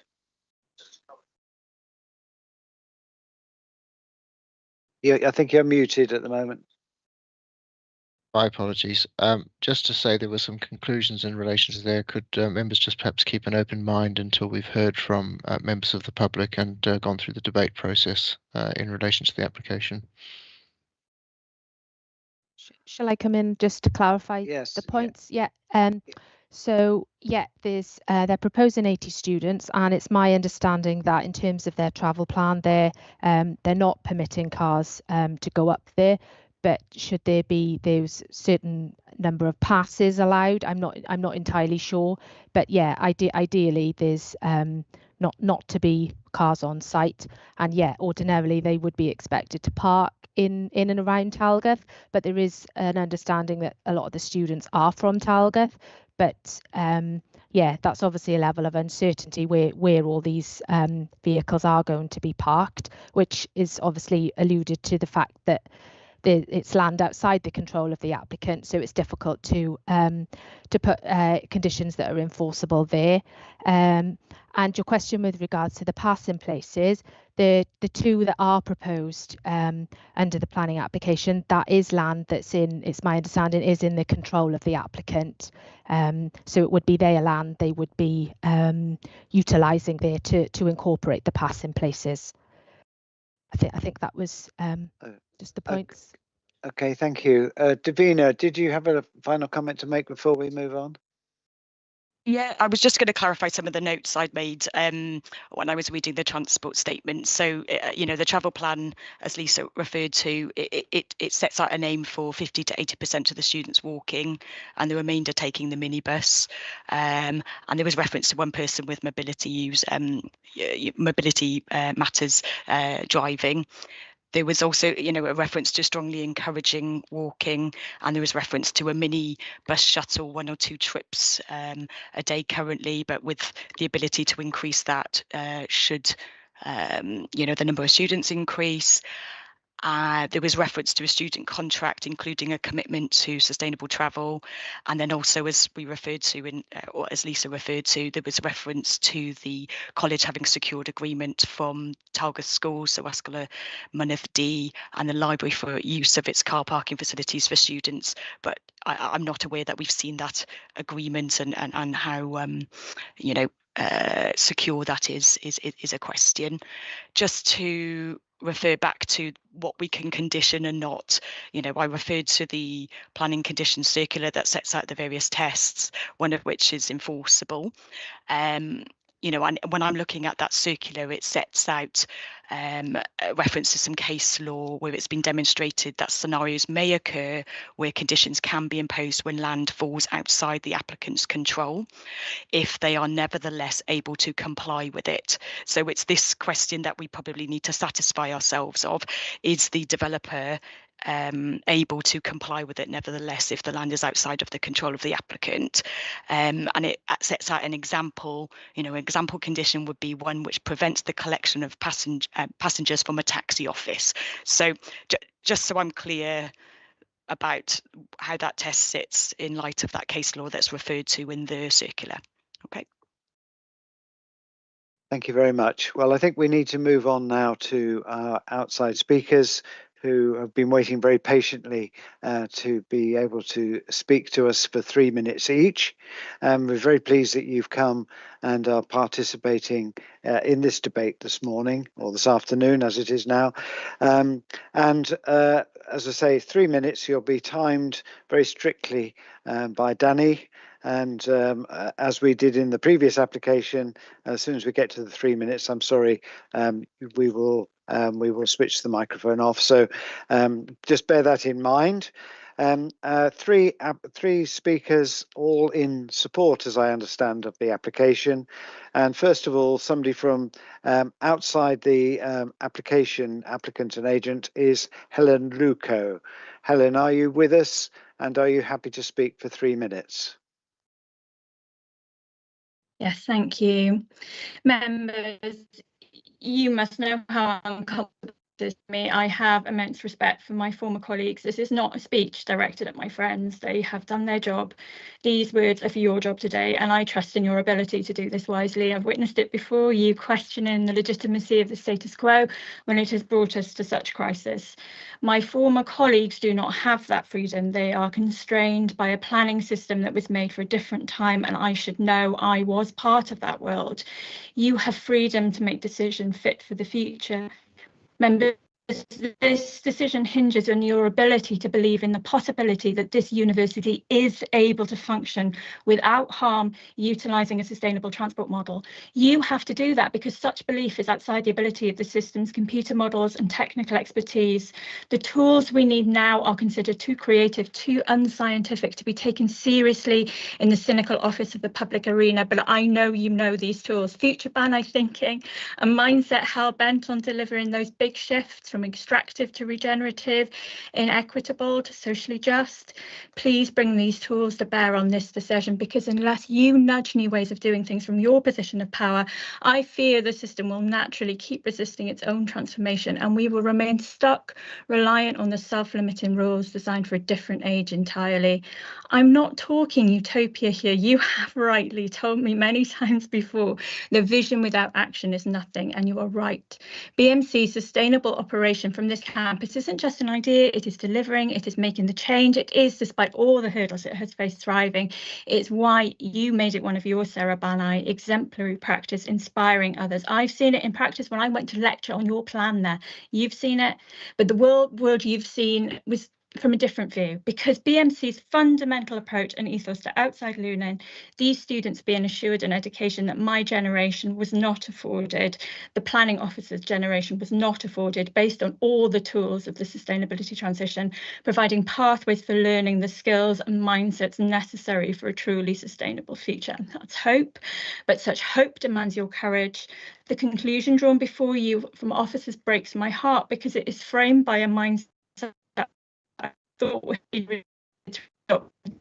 and I know you know it is not outside the realm responsibility to mitigate the risk you are being asked to judge. The travel plan could be obligated. Compliance is already being monitored. It is already proven using viable public footpaths. Provisions addressing mitigation of feared impacts could be calculated and agreed. Members, all the detail is achievable negotiation. Should not distract from the key ask before you, which is put simply, you can trust this model of operation already in practice, already functioning well, that works for this model of education. Thank you. Thank you very much. Thank you, Helen. And we move on now to the applicant, Ben Rollins. Are you there, Ben? And are you happy to talk to us for 3 minutes maximum? Diolch. This groundbreaking proposal exemplifies best practice in design, sustainability, ecology and active travel policy SP17 that has already generated millions in investment into the park, created 30 jobs and could contribute millions more over the next decade. But it stands to be prevented, all over a trivial point about who might be liable if a student falls on a footpath. We have demonstrated that existing and future flows are far below the lawful baseline with lots of headroom, which equates to highway betterment, not adverse impact. The highway safety objection, underpinned by a fear that somebody could be injured and claim against the authority, is frankly absurd. The safety issue is about maintenance. The anxiety arises from the increase in wear and tear on the footpath, thus increasing the cost and frequency of maintenance required. The college has said it's happy to contribute to the cost of maintenance. This is easy to do, so what's the problem? The liability that the Highways Officer seeks to control exists anyway and cannot be avoided by refusing this application. The routes are already publicly accessible and the Highways Authority is responsible for maintaining them to the appropriate level. The students require no more or less than the public at large. The Highways Officer is wrong on a point of law. There is no additional liability arising from an intensification of use or appropriateness of an access route. This is the key relevance of the commentary on the portal on the Highways Act Section 41 from our independent transport consultant. The students are not forced to walk or cycle. There is a minibus provided. They have three options. There are days when indeed all students do use the bus, such as when the neighbour that objected that you heard at the beginning has locked the gate or blocked the stile on the footpath, or indeed on cold days and inclement weather. Walking is optional. The Highways Officer might fear litigation, but so long as the footpath is maintained in its current condition, his fear has no legal basis. Moreover, it's the college that has a duty of care and will be liable in the first instance in the event of an issue. The Highways objection is an example of unnecessary risk aversion that is criticised in the Highways Risk and Liability Claims Guidance from the Institute of Highway Engineers. Quote, "The fear of receiving a claim has caused some highway authorities to adopt an unnecessarily defensive position over what are quite reasonable innovations. This cannot be in the public interest." Unquote. I submit that the Highways objection is unfounded and any concerns can be easily mitigated through acceptable planning conditions and Section 106 obligations. This is a major and innovative proposal. I submit that members need to be absolutely clear about the nature of the Highways objection, which at the moment is a mix of obfuscation and a lack of imagination. Thank you. Thank you very much, Mr. Rawlins, and you kept well to time as well. Thank you very much for that. And I'd like to welcome now Jeremy Featherstone, Featherstone Young, who is the agent for the application. Jeremy, are you there to speak to us? I am. Can you hear me? Yes, I can hear you. Great. It's Jeremy Young, by the way, of Featherstone Young Architects, the agent. I'd like to concentrate on the positive aspects of the proposals from a planning policy and local environment perspective. As Ben noted, we are in the 4th year of this application and have worked with 3 different planning officers, all of whom have been very positive and supportive from the outset in terms of dealing with the often contradictory consultee comments. With their help, we have arrived at proposals which satisfy all these consultees apart from highways. You can be assured that this lengthy process has resulted in a set of very resilient and thoroughly tested proposals, which, aside from having no negative aspects at all for the local community and environment, in fact have really enormous benefits. Some of these more specific and tangible benefits are as follows. The proposals are supported on all conservation and heritage grounds. The proposals remove ugly lean-to agricultural sheds from around the historic barns and will preserve these historic barns for the long term. The proposals actually reduce the footprint of buildings on the site by nearly 1/3. The proposals also reduce the appearance of built massing from all directions and thereby reducing the impact of the farmstead on the wider landscape. The proposals will provide enhanced bat habitat in the existing buildings as well as an entirely new bat building. Proposals will include substantial native and biodiverse planting as part of the submitted landscaping scheme. The sustainable construction methods proposed to be used will help develop and reinforce the already considerable technical knowledge base in the area. Examples include links already ongoing and nurtured by this project with Timau Building Products and Natsol. The benefits to the local area in terms of sustainability are notable. These include placing a large area of land directly upstream of Talgarth under less intensive land use, reducing phosphate runoff and easing pressure on local rivers, increasing biodiversity and soil quality across the farm, being a complementary neighbour to the adjoining nature reserve, and generally helping nurture a knowledge base in the area for improving the resilience of the national park and enhancing its special qualities. On the specific point of the two passing places and their impact on hedgerows, these require only local pruning, not removal. Full surveys have been undertaken to prove this. It is therefore very hard to see how the creation of these two modest features would impact local ecology. However, we would be very happy to have conditions applied related to this. To summarise, the proposals are in essence simple: the change of an existing commercial farm into a farm geared towards teaching the next generation how farming can cope with challenges that we'll all face in the future.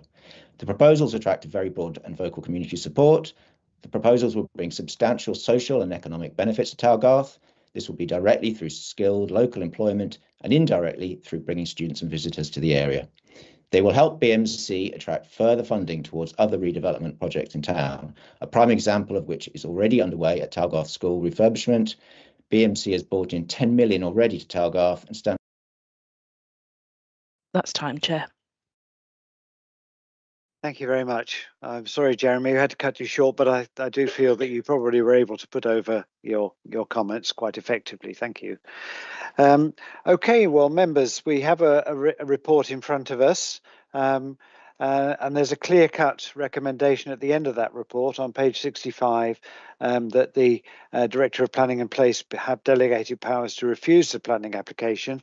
And there are two grounds on which that recommendation is made, both of which relate to highways and transportation and access issues.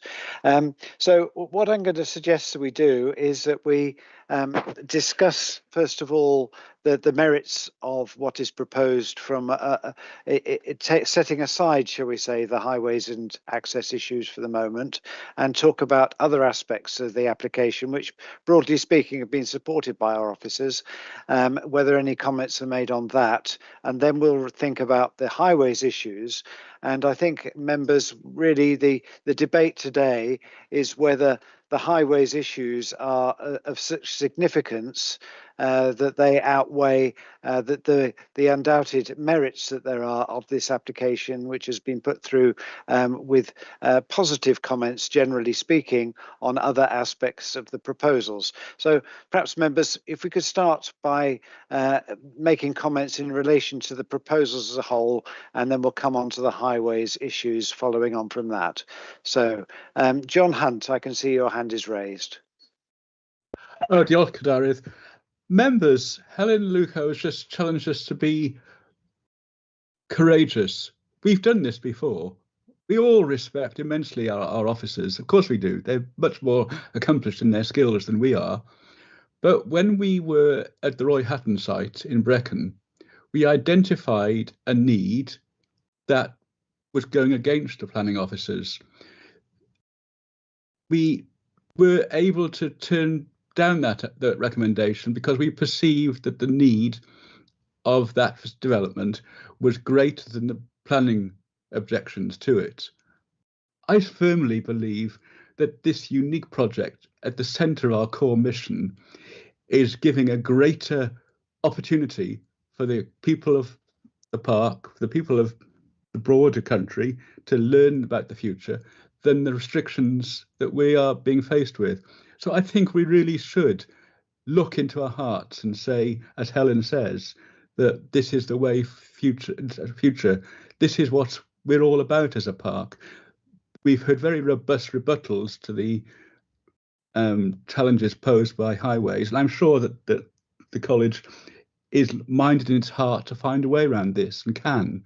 So I don't think we should be afraid of going against the recommendations to refuse. The MP that's written in favour of it, over 100 people in the community have written in favour of it.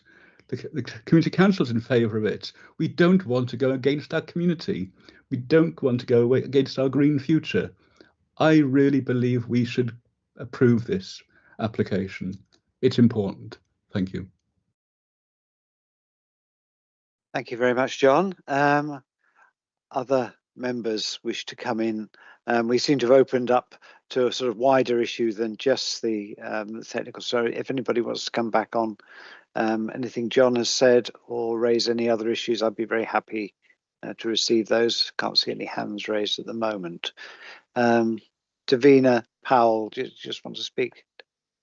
Yeah, I just thought because it's relevant to this wider point beyond highways is the second reason for refusal to do with compliance with policy 6 of the local development plan, which is to do with biodiversity and development. So I might bring in Emma Guy, our planning ecologist, just to talk about the level of information that we've got in front of us from an ecological perspective, because my understanding, and please correct me, Lisa, is we've got reference to passing bays in the description of development, also included within the red outline, but I think we're currently in a position where we don't have up-to-date dormouse surveys that covers those passing bays, and I just wouldn't mind bringing Emma in just to clarify that, and maybe Lisa, just so we can understand that second reason for refusal in a little bit more detail.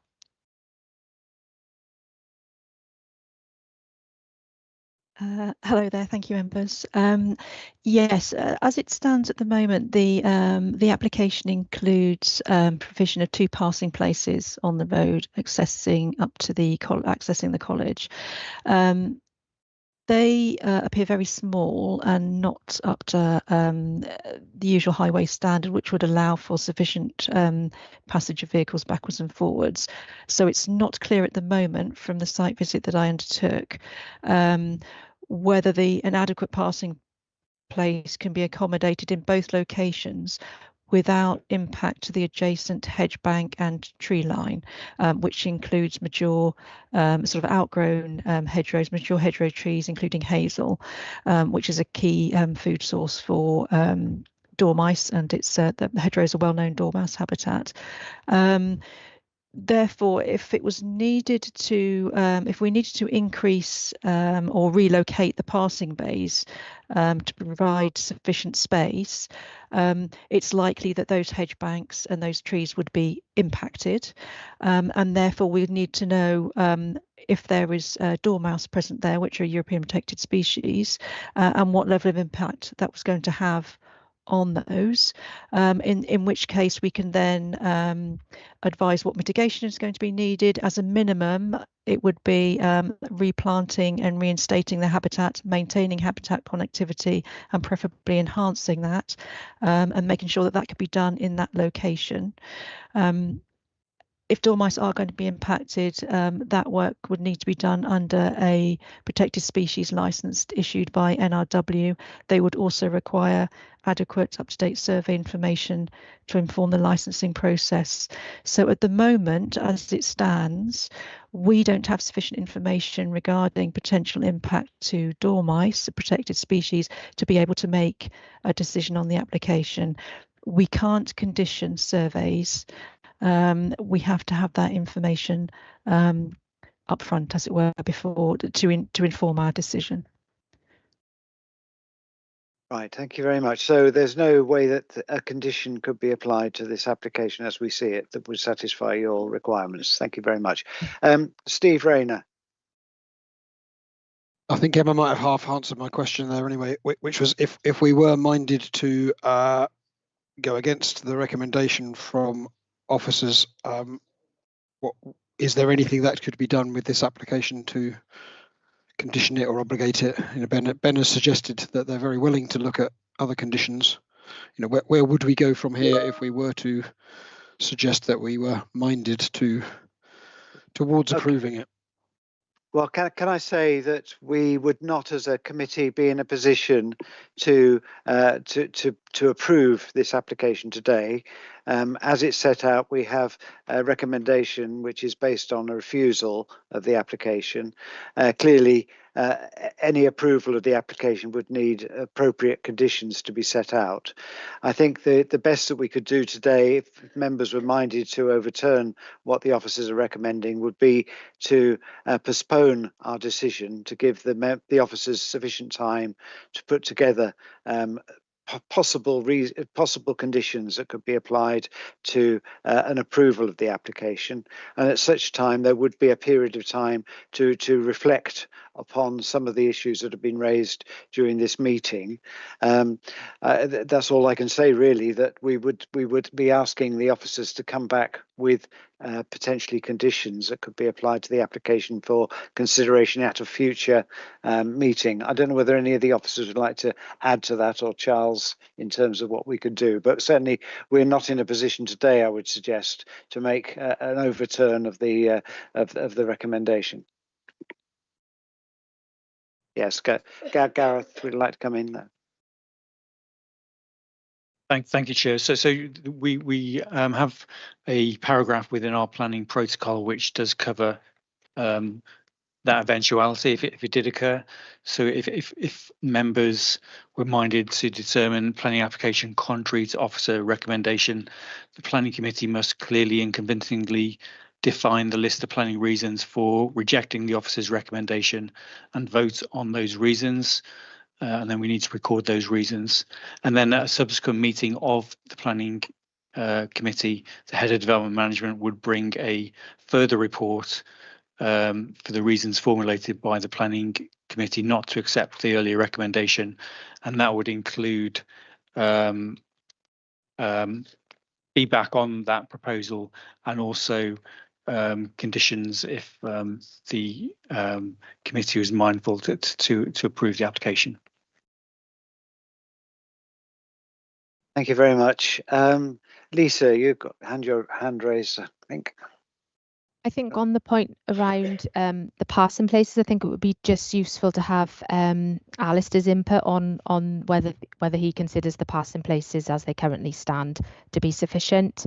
I don't think we've got updated comments from highways from the passing places. So I think before we sort of look to go into too much of the ecology detail, if they're not suitable from a highway point of view, it would be useful to know that. If Alistair, you wouldn't mind just coming in on that point. Alistair, before I ask Charles to speak, perhaps you could just come back on that particular specific item. Yes, certainly. Thank you, Chair.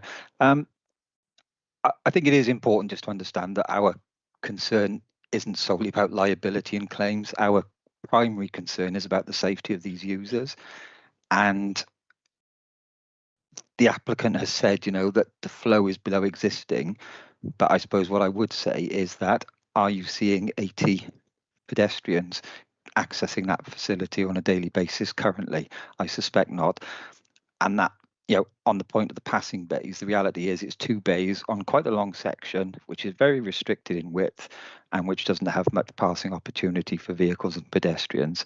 So I think, as Emma's pointed out, they don't meet the current dimensional requirements. We have some room for flexibility, but it's unlikely that you would get them in there without having to remove hedges. So my initial thoughts are that there's not enough of them, and that you're always going to be asking us to accept a substandard provision in terms of size as well. So I think I would like to see more of them, and we may not be as accommodating on size as perhaps you would like. So it will be a challenge to get them in. So, I mean, you say you want more of them. I mean, it's quite a lengthy bit of roadway, isn't it, from the site right down to Talgarth. There's a wider stretch down by the hospital, but beyond that, it does get narrow pretty well consistently all the way through. I mean, what sort of number of passing spaces would you, as a highway authority, be expecting in such a length of road?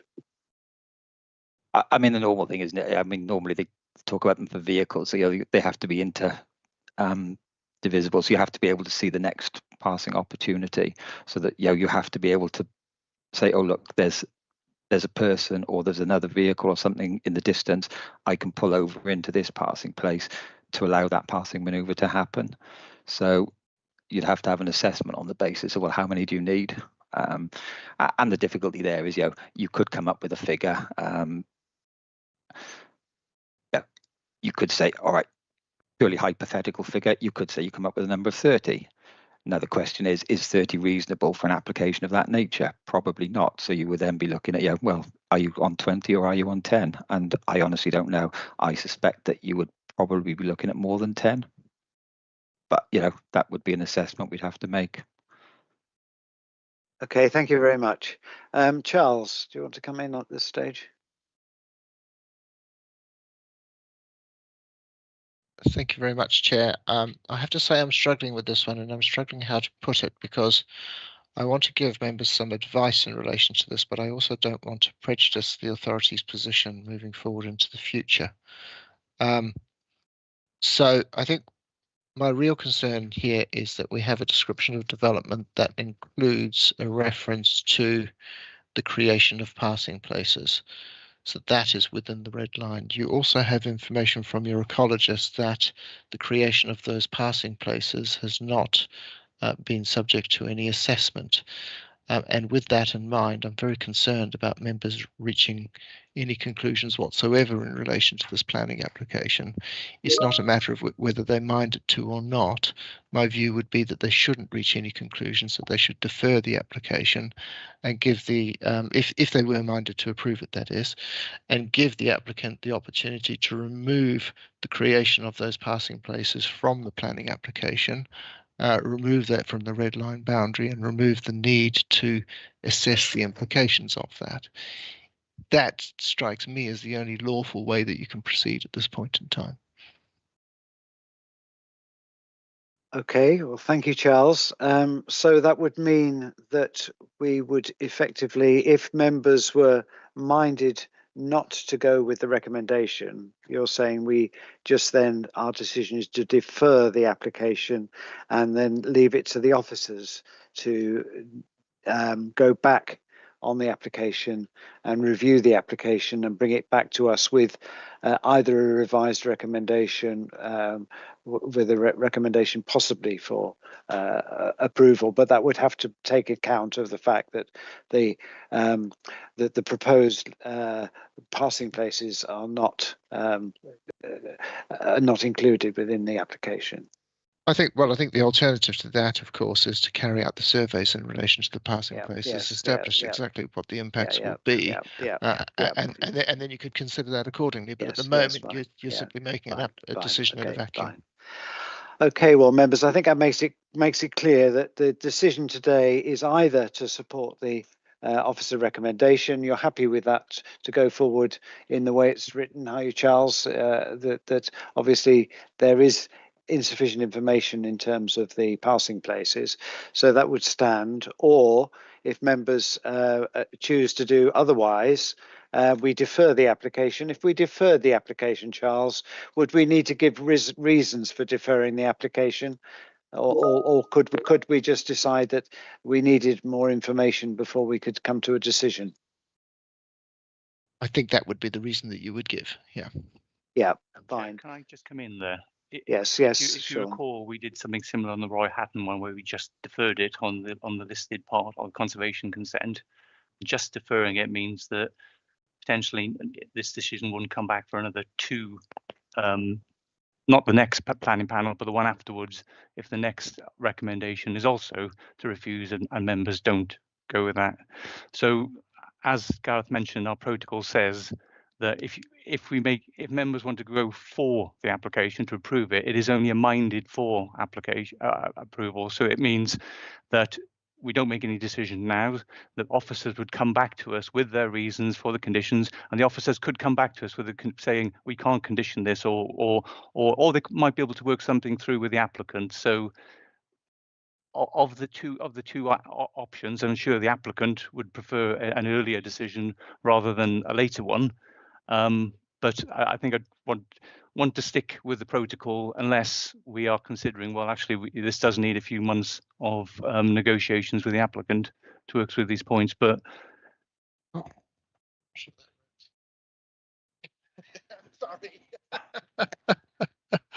Sorry, members. I think it might be a good idea for us to have a little short break while we just discuss the various options we have, and perhaps we could just close down the public visibility of this, and if we mute ourselves and put our cameras off, and we'll meet together. Shall we say it's 1:49 now? I think everybody probably could do with a comfort break. It's coming up to 2 o'clock anyway, so let's have a quarter of an hour break and meet together at 2:05, if that's all right for everybody, and have a short breather, a comfort break, and hopefully when we come back we'll have a bit more clarity as to exactly what the situation is. Thank you, members.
Be turned journey for lunch.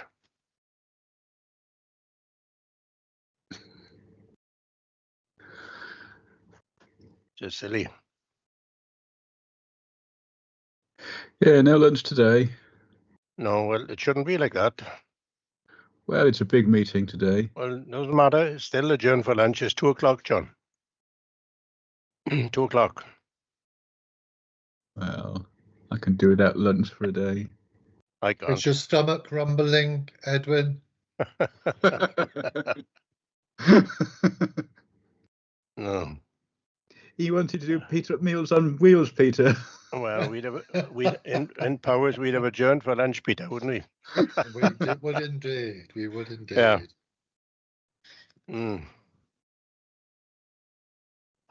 Blood sugar levels go down. I concur. I'm sure, Edwin, there's a biscuit hidden there somewhere. It just goes like that and then it'll appear. So if I collapse, you know what's the problem, all right? I blame the chair myself. Okay, well, thank you, members of the public and all those viewing for your patience today. Who said we got patience, John? Julia. To deal with. Just to reiterate the position, we have a recommendation on page 65 to refuse this application for 2 reasons, which are set out by our officers. If members were minded, sorry about that. Can you hear me now? Now we can hear you. Sorry about that. Yeah. Just to recap, thank you for your patience in waiting for that. We've had an opportunity just to reflect on the situation before us, and I think it's fair to say that in terms of our options that we have as members, we have a recommendation set out in front of us on page 65 to refuse planning permission for the reasons outlined, and that recommendation stands and the reasons stand. So if members were minded to go along that particular path, then we can do that. However, if we were minded to do something else, then the advice is that we defer the application because aspects of it cannot be resolved in terms of conditions. Those conditions, the things that require to be looked at, we heard about the ecology issue in relation to the laybys, could not be done immediately. They would take time. And so it would be difficult for members to take a decision that goes contrary to recommendation. It would be much better for us to defer the application for further consideration before we bring it back to committee. So I think that is the choice that we have in front of us, to go along with the officer recommendation or to defer the application from this committee. In which case, I think what we need to do is establish whether members are happy to go along with the officer recommendation, which is clear, but I don't want to stifle debate. And clearly, if there are other points that haven't come up so far, then I think those need to be considered. So perhaps if other members who haven't expressed views so far would like to do that, I can see Councillor Roderick is keen to speak, and then Liz Bickerton. Thank you. Sorry, am I first? Oh yeah, sorry, you are. Sorry. Okay, sorry. Sorry. Yeah, that's okay. Yes. Yeah, it's okay. I was very conscious we hadn't, because you very much said it was a 2-stage process. We hadn't discussed the highways issues. Yes, I just wanted to put it on record, really, that I walked the footpath on December the 16th.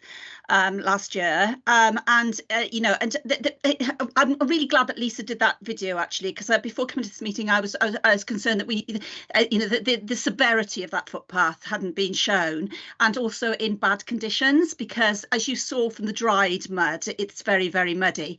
But the other thing I want to mention here, which is pertinent to the highways issue, is that day we might have had an option to walk on the parallel road on that footpath, but that day, I believe it's a Monday, because it's usually our walking day, the refuse lorry was there. So the recycling lorry from Powys is another aspect that just hasn't been covered in this, as apart from deliveries and students, etc.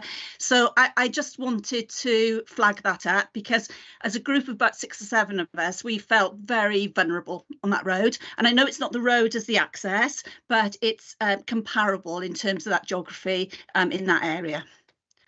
Right. Thank you very much. Councillor Edwin Roderick. Thank you, Chair. Diolch Gadeirydd. Well, I must admit I had a large shock when I went there, but the way I would put it, it's location, location, location. Several points really. As I've already touched on, regarding of the parking, it'd be have to be compulsory that no vehicles would be taken up there. They're relying on a minibus on 2 trips a day to go down. Where are they going to park the cars down there? We're working on 80 people, 80 students. So let's call it 30, 40 cars. So where are you going to put them? Passing places, it's 2 miles, sorry, up to there. It is a single track road. You cannot move off it. If any lorry goes up there, it would be very tight. And let's bear in mind, without being flippant to anybody, very few people these days can reverse. And as Alistair said previously, unless you can see another passing place, that's how far you'd expect to go. And to do that over 2 kilometers, you would have to be going, top of my head, 10, 12 places. What if fire authority was going up there in an emergency? Now I sit on the board of the fire authority, Mid and West Wales. I'm surprised they'd only use that road. It would have to be a real emergency. You know, if the last turn before you come into the farmyard, it'd have to be a small lorry to get round that. And I do know what I'm talking about there. I've operated lorries for 30 years, so I do know what I'm talking about. So much of what's going on up in Trodderharn is retrospective, planning what they want on it. Where would they park the cars that they're already up there? And can you seriously expect students to walk up, and especially that path, which as we've seen and shown, they will not do it. Let's get real. Then we have to look at how many of these houses on site are under control of the college. That again, you know, you've got several deliveries coming in for various reasons. The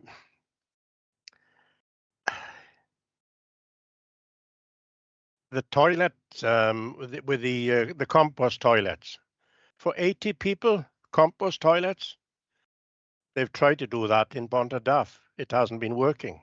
They've had serious problems there. There are already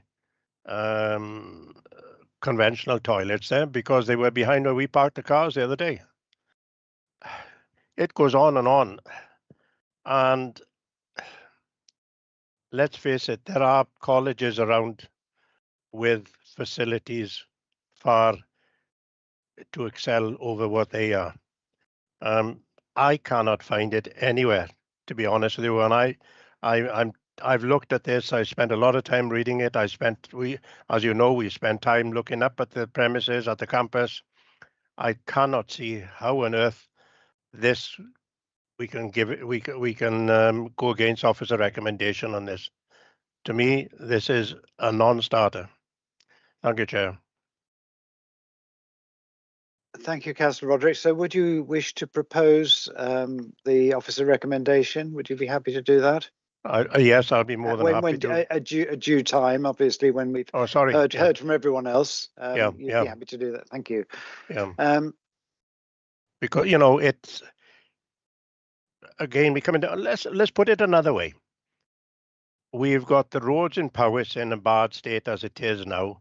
I know from personal experience where residents are really getting short shift and complaining about the state of the roads or the streets or whatever, and yet it looks as if they are going to have that road all the way up from Talgath to Trodarharn with fresh tar.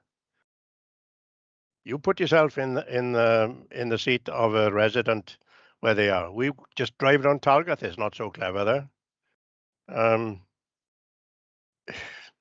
Location, totally not suitable.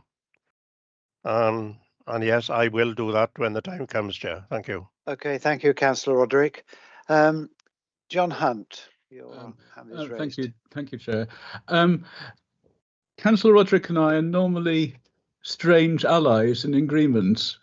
It seems unlikely at times, and it's unlikely today because I don't see eye to eye with Edwin on this.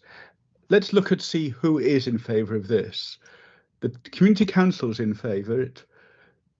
The local MP is in favour of it. 120 local residents have signed they're in favour of it. So it's wanted. There's no question about that. This issue about students not being like any typical students, they won't do this. Look at what the students doing going there. They're green students. They're environmentally minded students. There aren't that many of them. They're going to have a timetable. When their move is going to be known. The issue of parking is a red herring. They're lodging in Talgarth. They're bringing money to Talgarth. If they've got cars, they'll be walking to the minibus pickup from where they're lodging. So the surplus car parking arrangement is a red herring. Toilet issue, you can't compare it to Pontefract, where you've got random visitors coming in that don't know what to do. These are students that are predisposed to making a system that's green work. So the whole setup will be dedicated to the use of people that are committed to it working, and that's the nature of the university, the college offer there. I will be moving as far as the officer recommendation Erbyn against it, just as we did at Roy Hatton. This is a bigger issue. This is at the core of the mission of the national park, and it's a bigger issue than the niceties of access. Thank you very much, John, for your comments there. Before we come to a situation of going to a vote on this, is there anybody else wishing to speak to it? One or two members have not engaged much with this. Steve Rayner. Yeah, I'm not sure I'm going to add anything useful to the debate at all. But I have a great deal of sympathy with the points that John has just made, and the passionate case that both Helen and Ben have made for the development that they're doing. But at the same time, I have a great sympathy with Edwin's point about location. I think what they're trying to do is a fantastic thing, but it's just in a really difficult place, isn't it? I'm not sure that adds anything. I'm not sure that even helps me make a decision as to where I want to go with this. Okay, thank you. Any other comments from any other members? In which case, can I ask if, sorry. Oh yes, Councillor Peter James. Sorry, Peter. Thank you, Julian. Two points really. One where Liz brought up about the bird sanctuary, and can you just alliterate the distance of that bird sanctuary up that road, Liz? You're muted, I Liz. haven't got the map in front of me, and I wouldn't like to, but it's a fair bit. So as you remember, as we went up that road in the car, there were at least 2 parking spaces by gates, and then it looked as if they were trying to actually extend one of their parking spaces, which I guess are for people who are using the reserve, but could be. You know, I personally, I worry about those just being ad hoc passing places as well, you know, but on busy times when there's a lot of bird watchers there, or not just for birds, you know, it's going to be crammed, absolutely crammed. Yeah, I'm just thinking, you know, there is that avenue of traffic going up there already. Yeah. To actually, and we opposing another venue further up, and I'm just taking that as a clarification that there is already traffic that's actually using that road already. And the other part was with the works that if it did get through and the works that to be carried out, is it being carried out by the students for the building works, or is there contractors being put in place, which is another avenue of that road being used, and we don't know what them contractors, if they are going to be actually delivering along that way. So there are 2 points that I've just would like clarification on.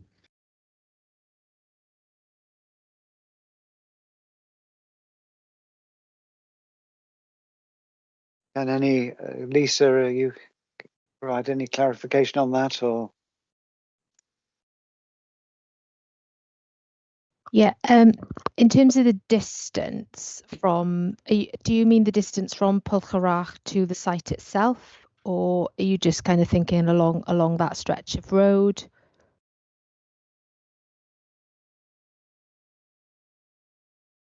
You're on mute, Peter. I think you're on mute, sorry. But apologies, I'm falling into that bracket. Yeah, I'm just considering where that wildlife centre is and further up, what the distance is, to be honest, of extra use of that road.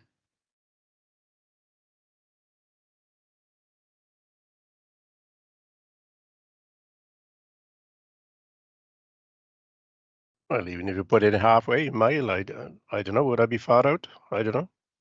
Yeah, you probably It's about halfway, isn't it? Yeah, it's about halfway, so you're probably looking roughly about a kilometre up, and then further on up. And is there any sort of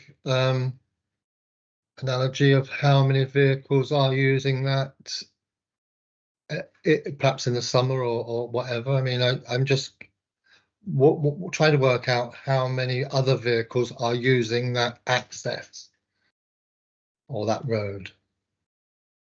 I don't think we have sort of visitor numbers to the nature reserve itself. I don't think we have that data, and I don't think that's been factored into sort of trip data that's been undertaken by the college. But just from myself visiting the site numerous times, in particularly busy times, those sort of current passing places, for if you call them at the moment, they are quite chock-a-block with cars, obviously utilising parking to enter into the nature reserve. So yeah, which obviously then is eliminating the potential passing places that would be taking advantage of users of that road.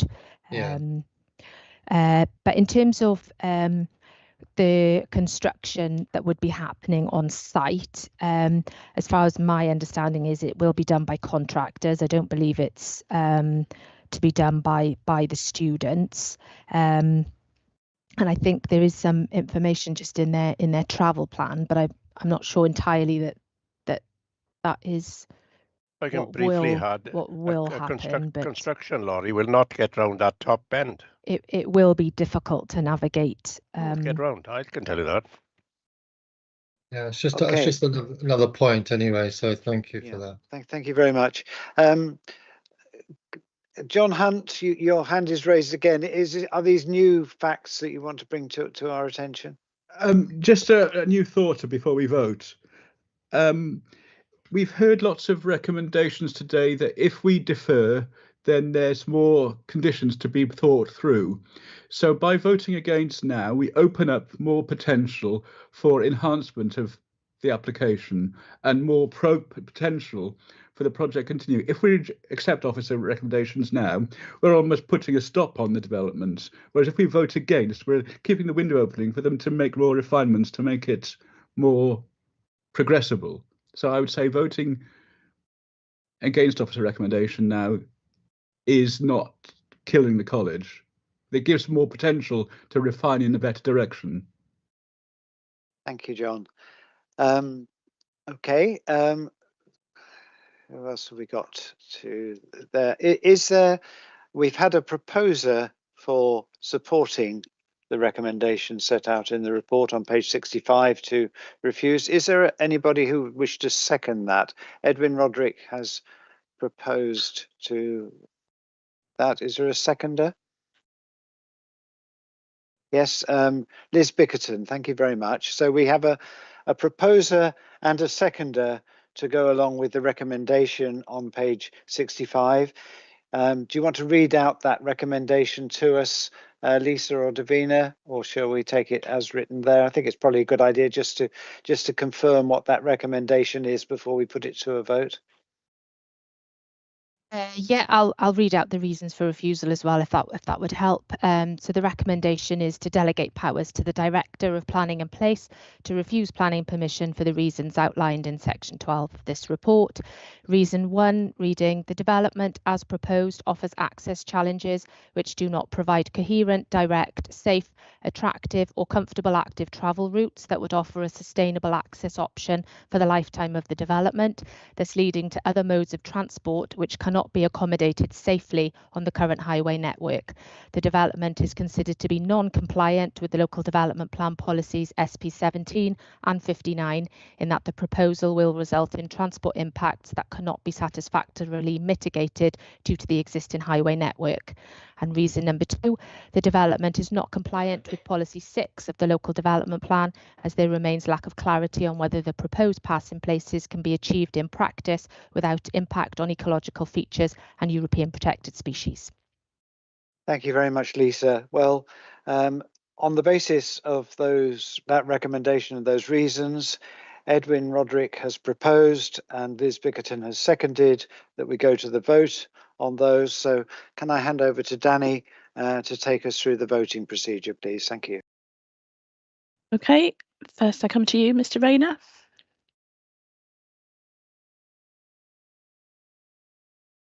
I would love to be able to see this move forward, but I'm going to have to say 4. That's just to clarify, that's for the recommendation. For the recommendation for refusal. Dr. Bickerton. Yeah, heavy heart, very heavy heart, but 4. Councillor Peter James. Again, I feel the same, but 4. Edwin Roderick. Yes, 4. Professor Hunt. Erwin against. And yourself, Chair. I'm regrettably 4 as well. Okay, as the previous vote, then that is 5 for and 1 against. So the officer recommendation is agreed. Well, thank you very much, members. We dealt with that in a very thorough way, and thank you all for your contributions. And thank you for passionate contributions in some cases. And if the applicant, agent and Helen Nuko are still there, we thank you very much for your contribution. And I hope you feel that we've given very adequate and full consideration to what you've placed in front of us. So thank you very much, everybody, for entering into that debate.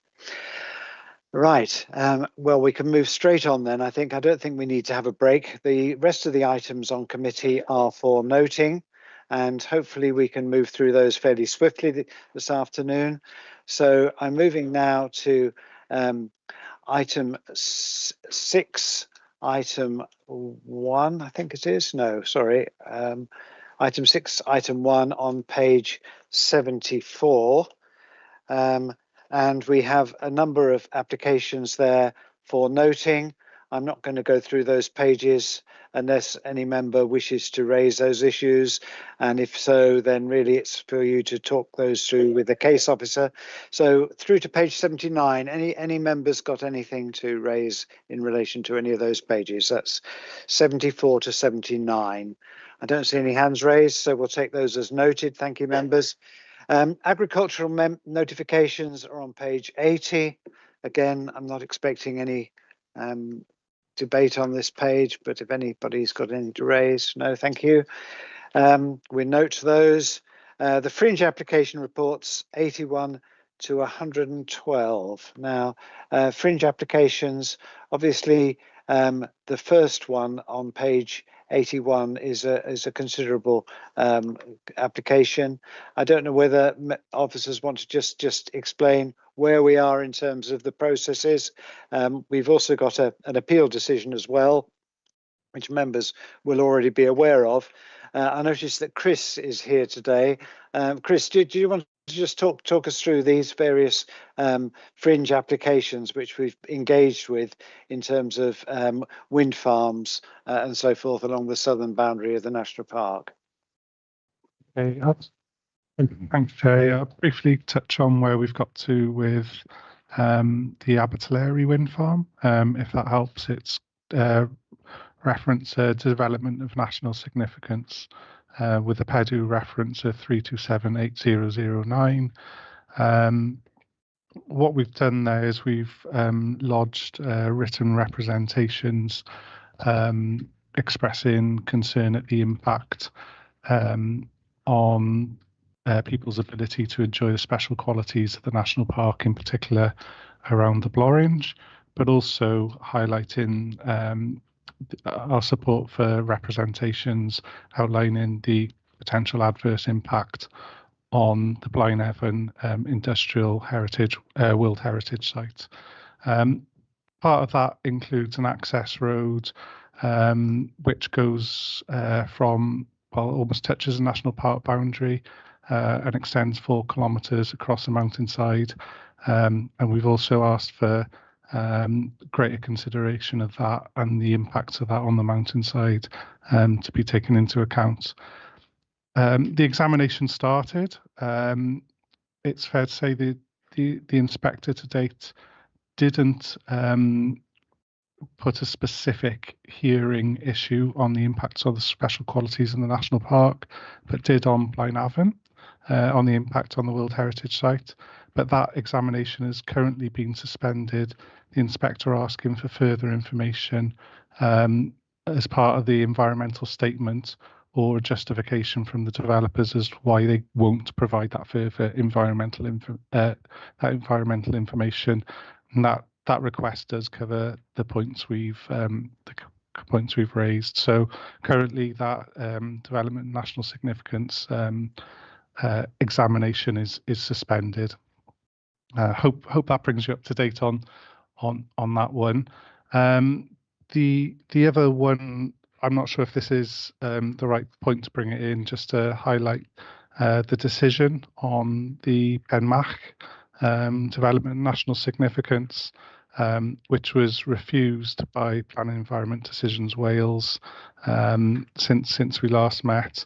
And one of the main reasons for refusal was the landscape character, visual amenity, in particular with regard to the impact on the Brecon Beacons National Park, and also people's ability to enjoy the special qualities of the national park. So it's a really significant case. And if you did want to read a little bit more up on it, I draw your attention to probably paragraphs 14 to 17 and the conclusion in paragraphs 82, 83 and 84. But that raises really kind of significant issues. And it was good to know that the inspector kind of felt the same way on that one. Is that okay, Chair? Is there any others? That's absolutely fine. I think as members, we will have the chance to mull this over in a separate place anyway. But I think it's very heartening that the inspector went along with our our concerns about the impact on the special landscape quality of the national park. And I'd like to thank you very much, Chris, and for the team who diligently put pen to paper and supported this through the process and inquiry that was held. So thank you very much for doing that. We're heartened that the inspectorate consider that the special landscape qualities of the park are absolutely fundamental, and so that's a really good decision for us going forward. So thank you very much for that. Okay, yes, John Hunt. You're muted, I think, John. At the front door. Yes, I too want to thank Chris for the team for all the work, and to look at the Abertillery issue and the access road. One of the points that I don't know whether our team made was the impact on Wynavon Bog, which is a very important semi-raised bog, which holds a really important 11,000 year record of Holocene climate change, and the hydrology of that bog is likely to be severely impacted by the access road. People normally think of the access road and its impact on the traffic. And the other thing with the Biodiversity Information Service, I have a concern about this. The habitats on the Coity, where the access road will high up go, is habitat for the Silurian moth. Now, the developers have proposed a compensatory habitat intervention, which belies very little understanding of the ecological niche that the moth inhabits. They think that by replanting new species of bilberry, they can help the moth, where actually the habitat requires a composite of species rooted in bilberry with different grasses and heathers, and that's not been factored into their compensatory proposals. So the look is that RWE feel that they're trying to pretend they're doing a biodiversity enhancement, but they don't know what they're doing. Okay, well, thank you for that information. Can be fed through the system. And thank you, Chris, again for your contribution and take account of John's comment. Thank you for that. So shall we move on then to final item for noting, which is our summary of appeals. And you'll see the summary is very, very short. Nothing to be discussed there.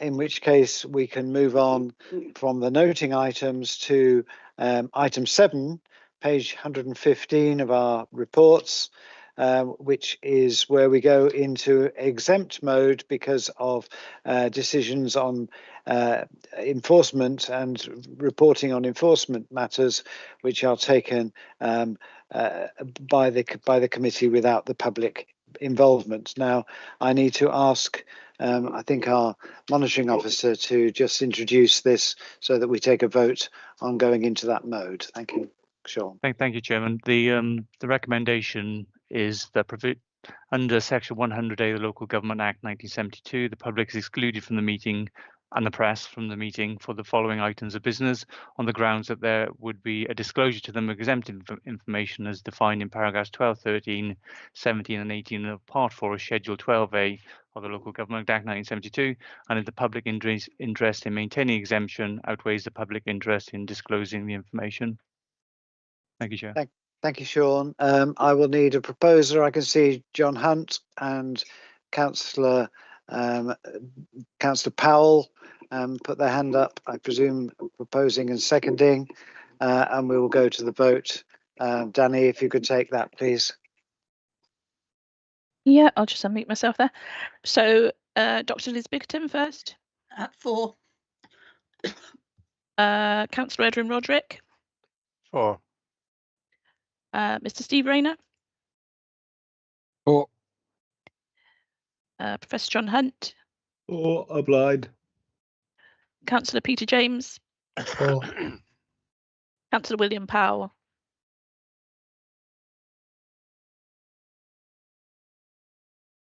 Councillor Powell? He's muted. I'm guessing for. You. I thought I said for before I muted. You're very quiet, so we didn't catch it, but no worry, I've got your for. Absolutely. And yourself, Chair. Yes, 4 as well. Thank you. Okay, that's unanimous. Okay, well, thank you very much. And this is the point at which we say cheerio to all those members of the public who've been following this meeting. And we look forward to seeing you again at a future occasion of the Planning Committee. So we now go into private mode.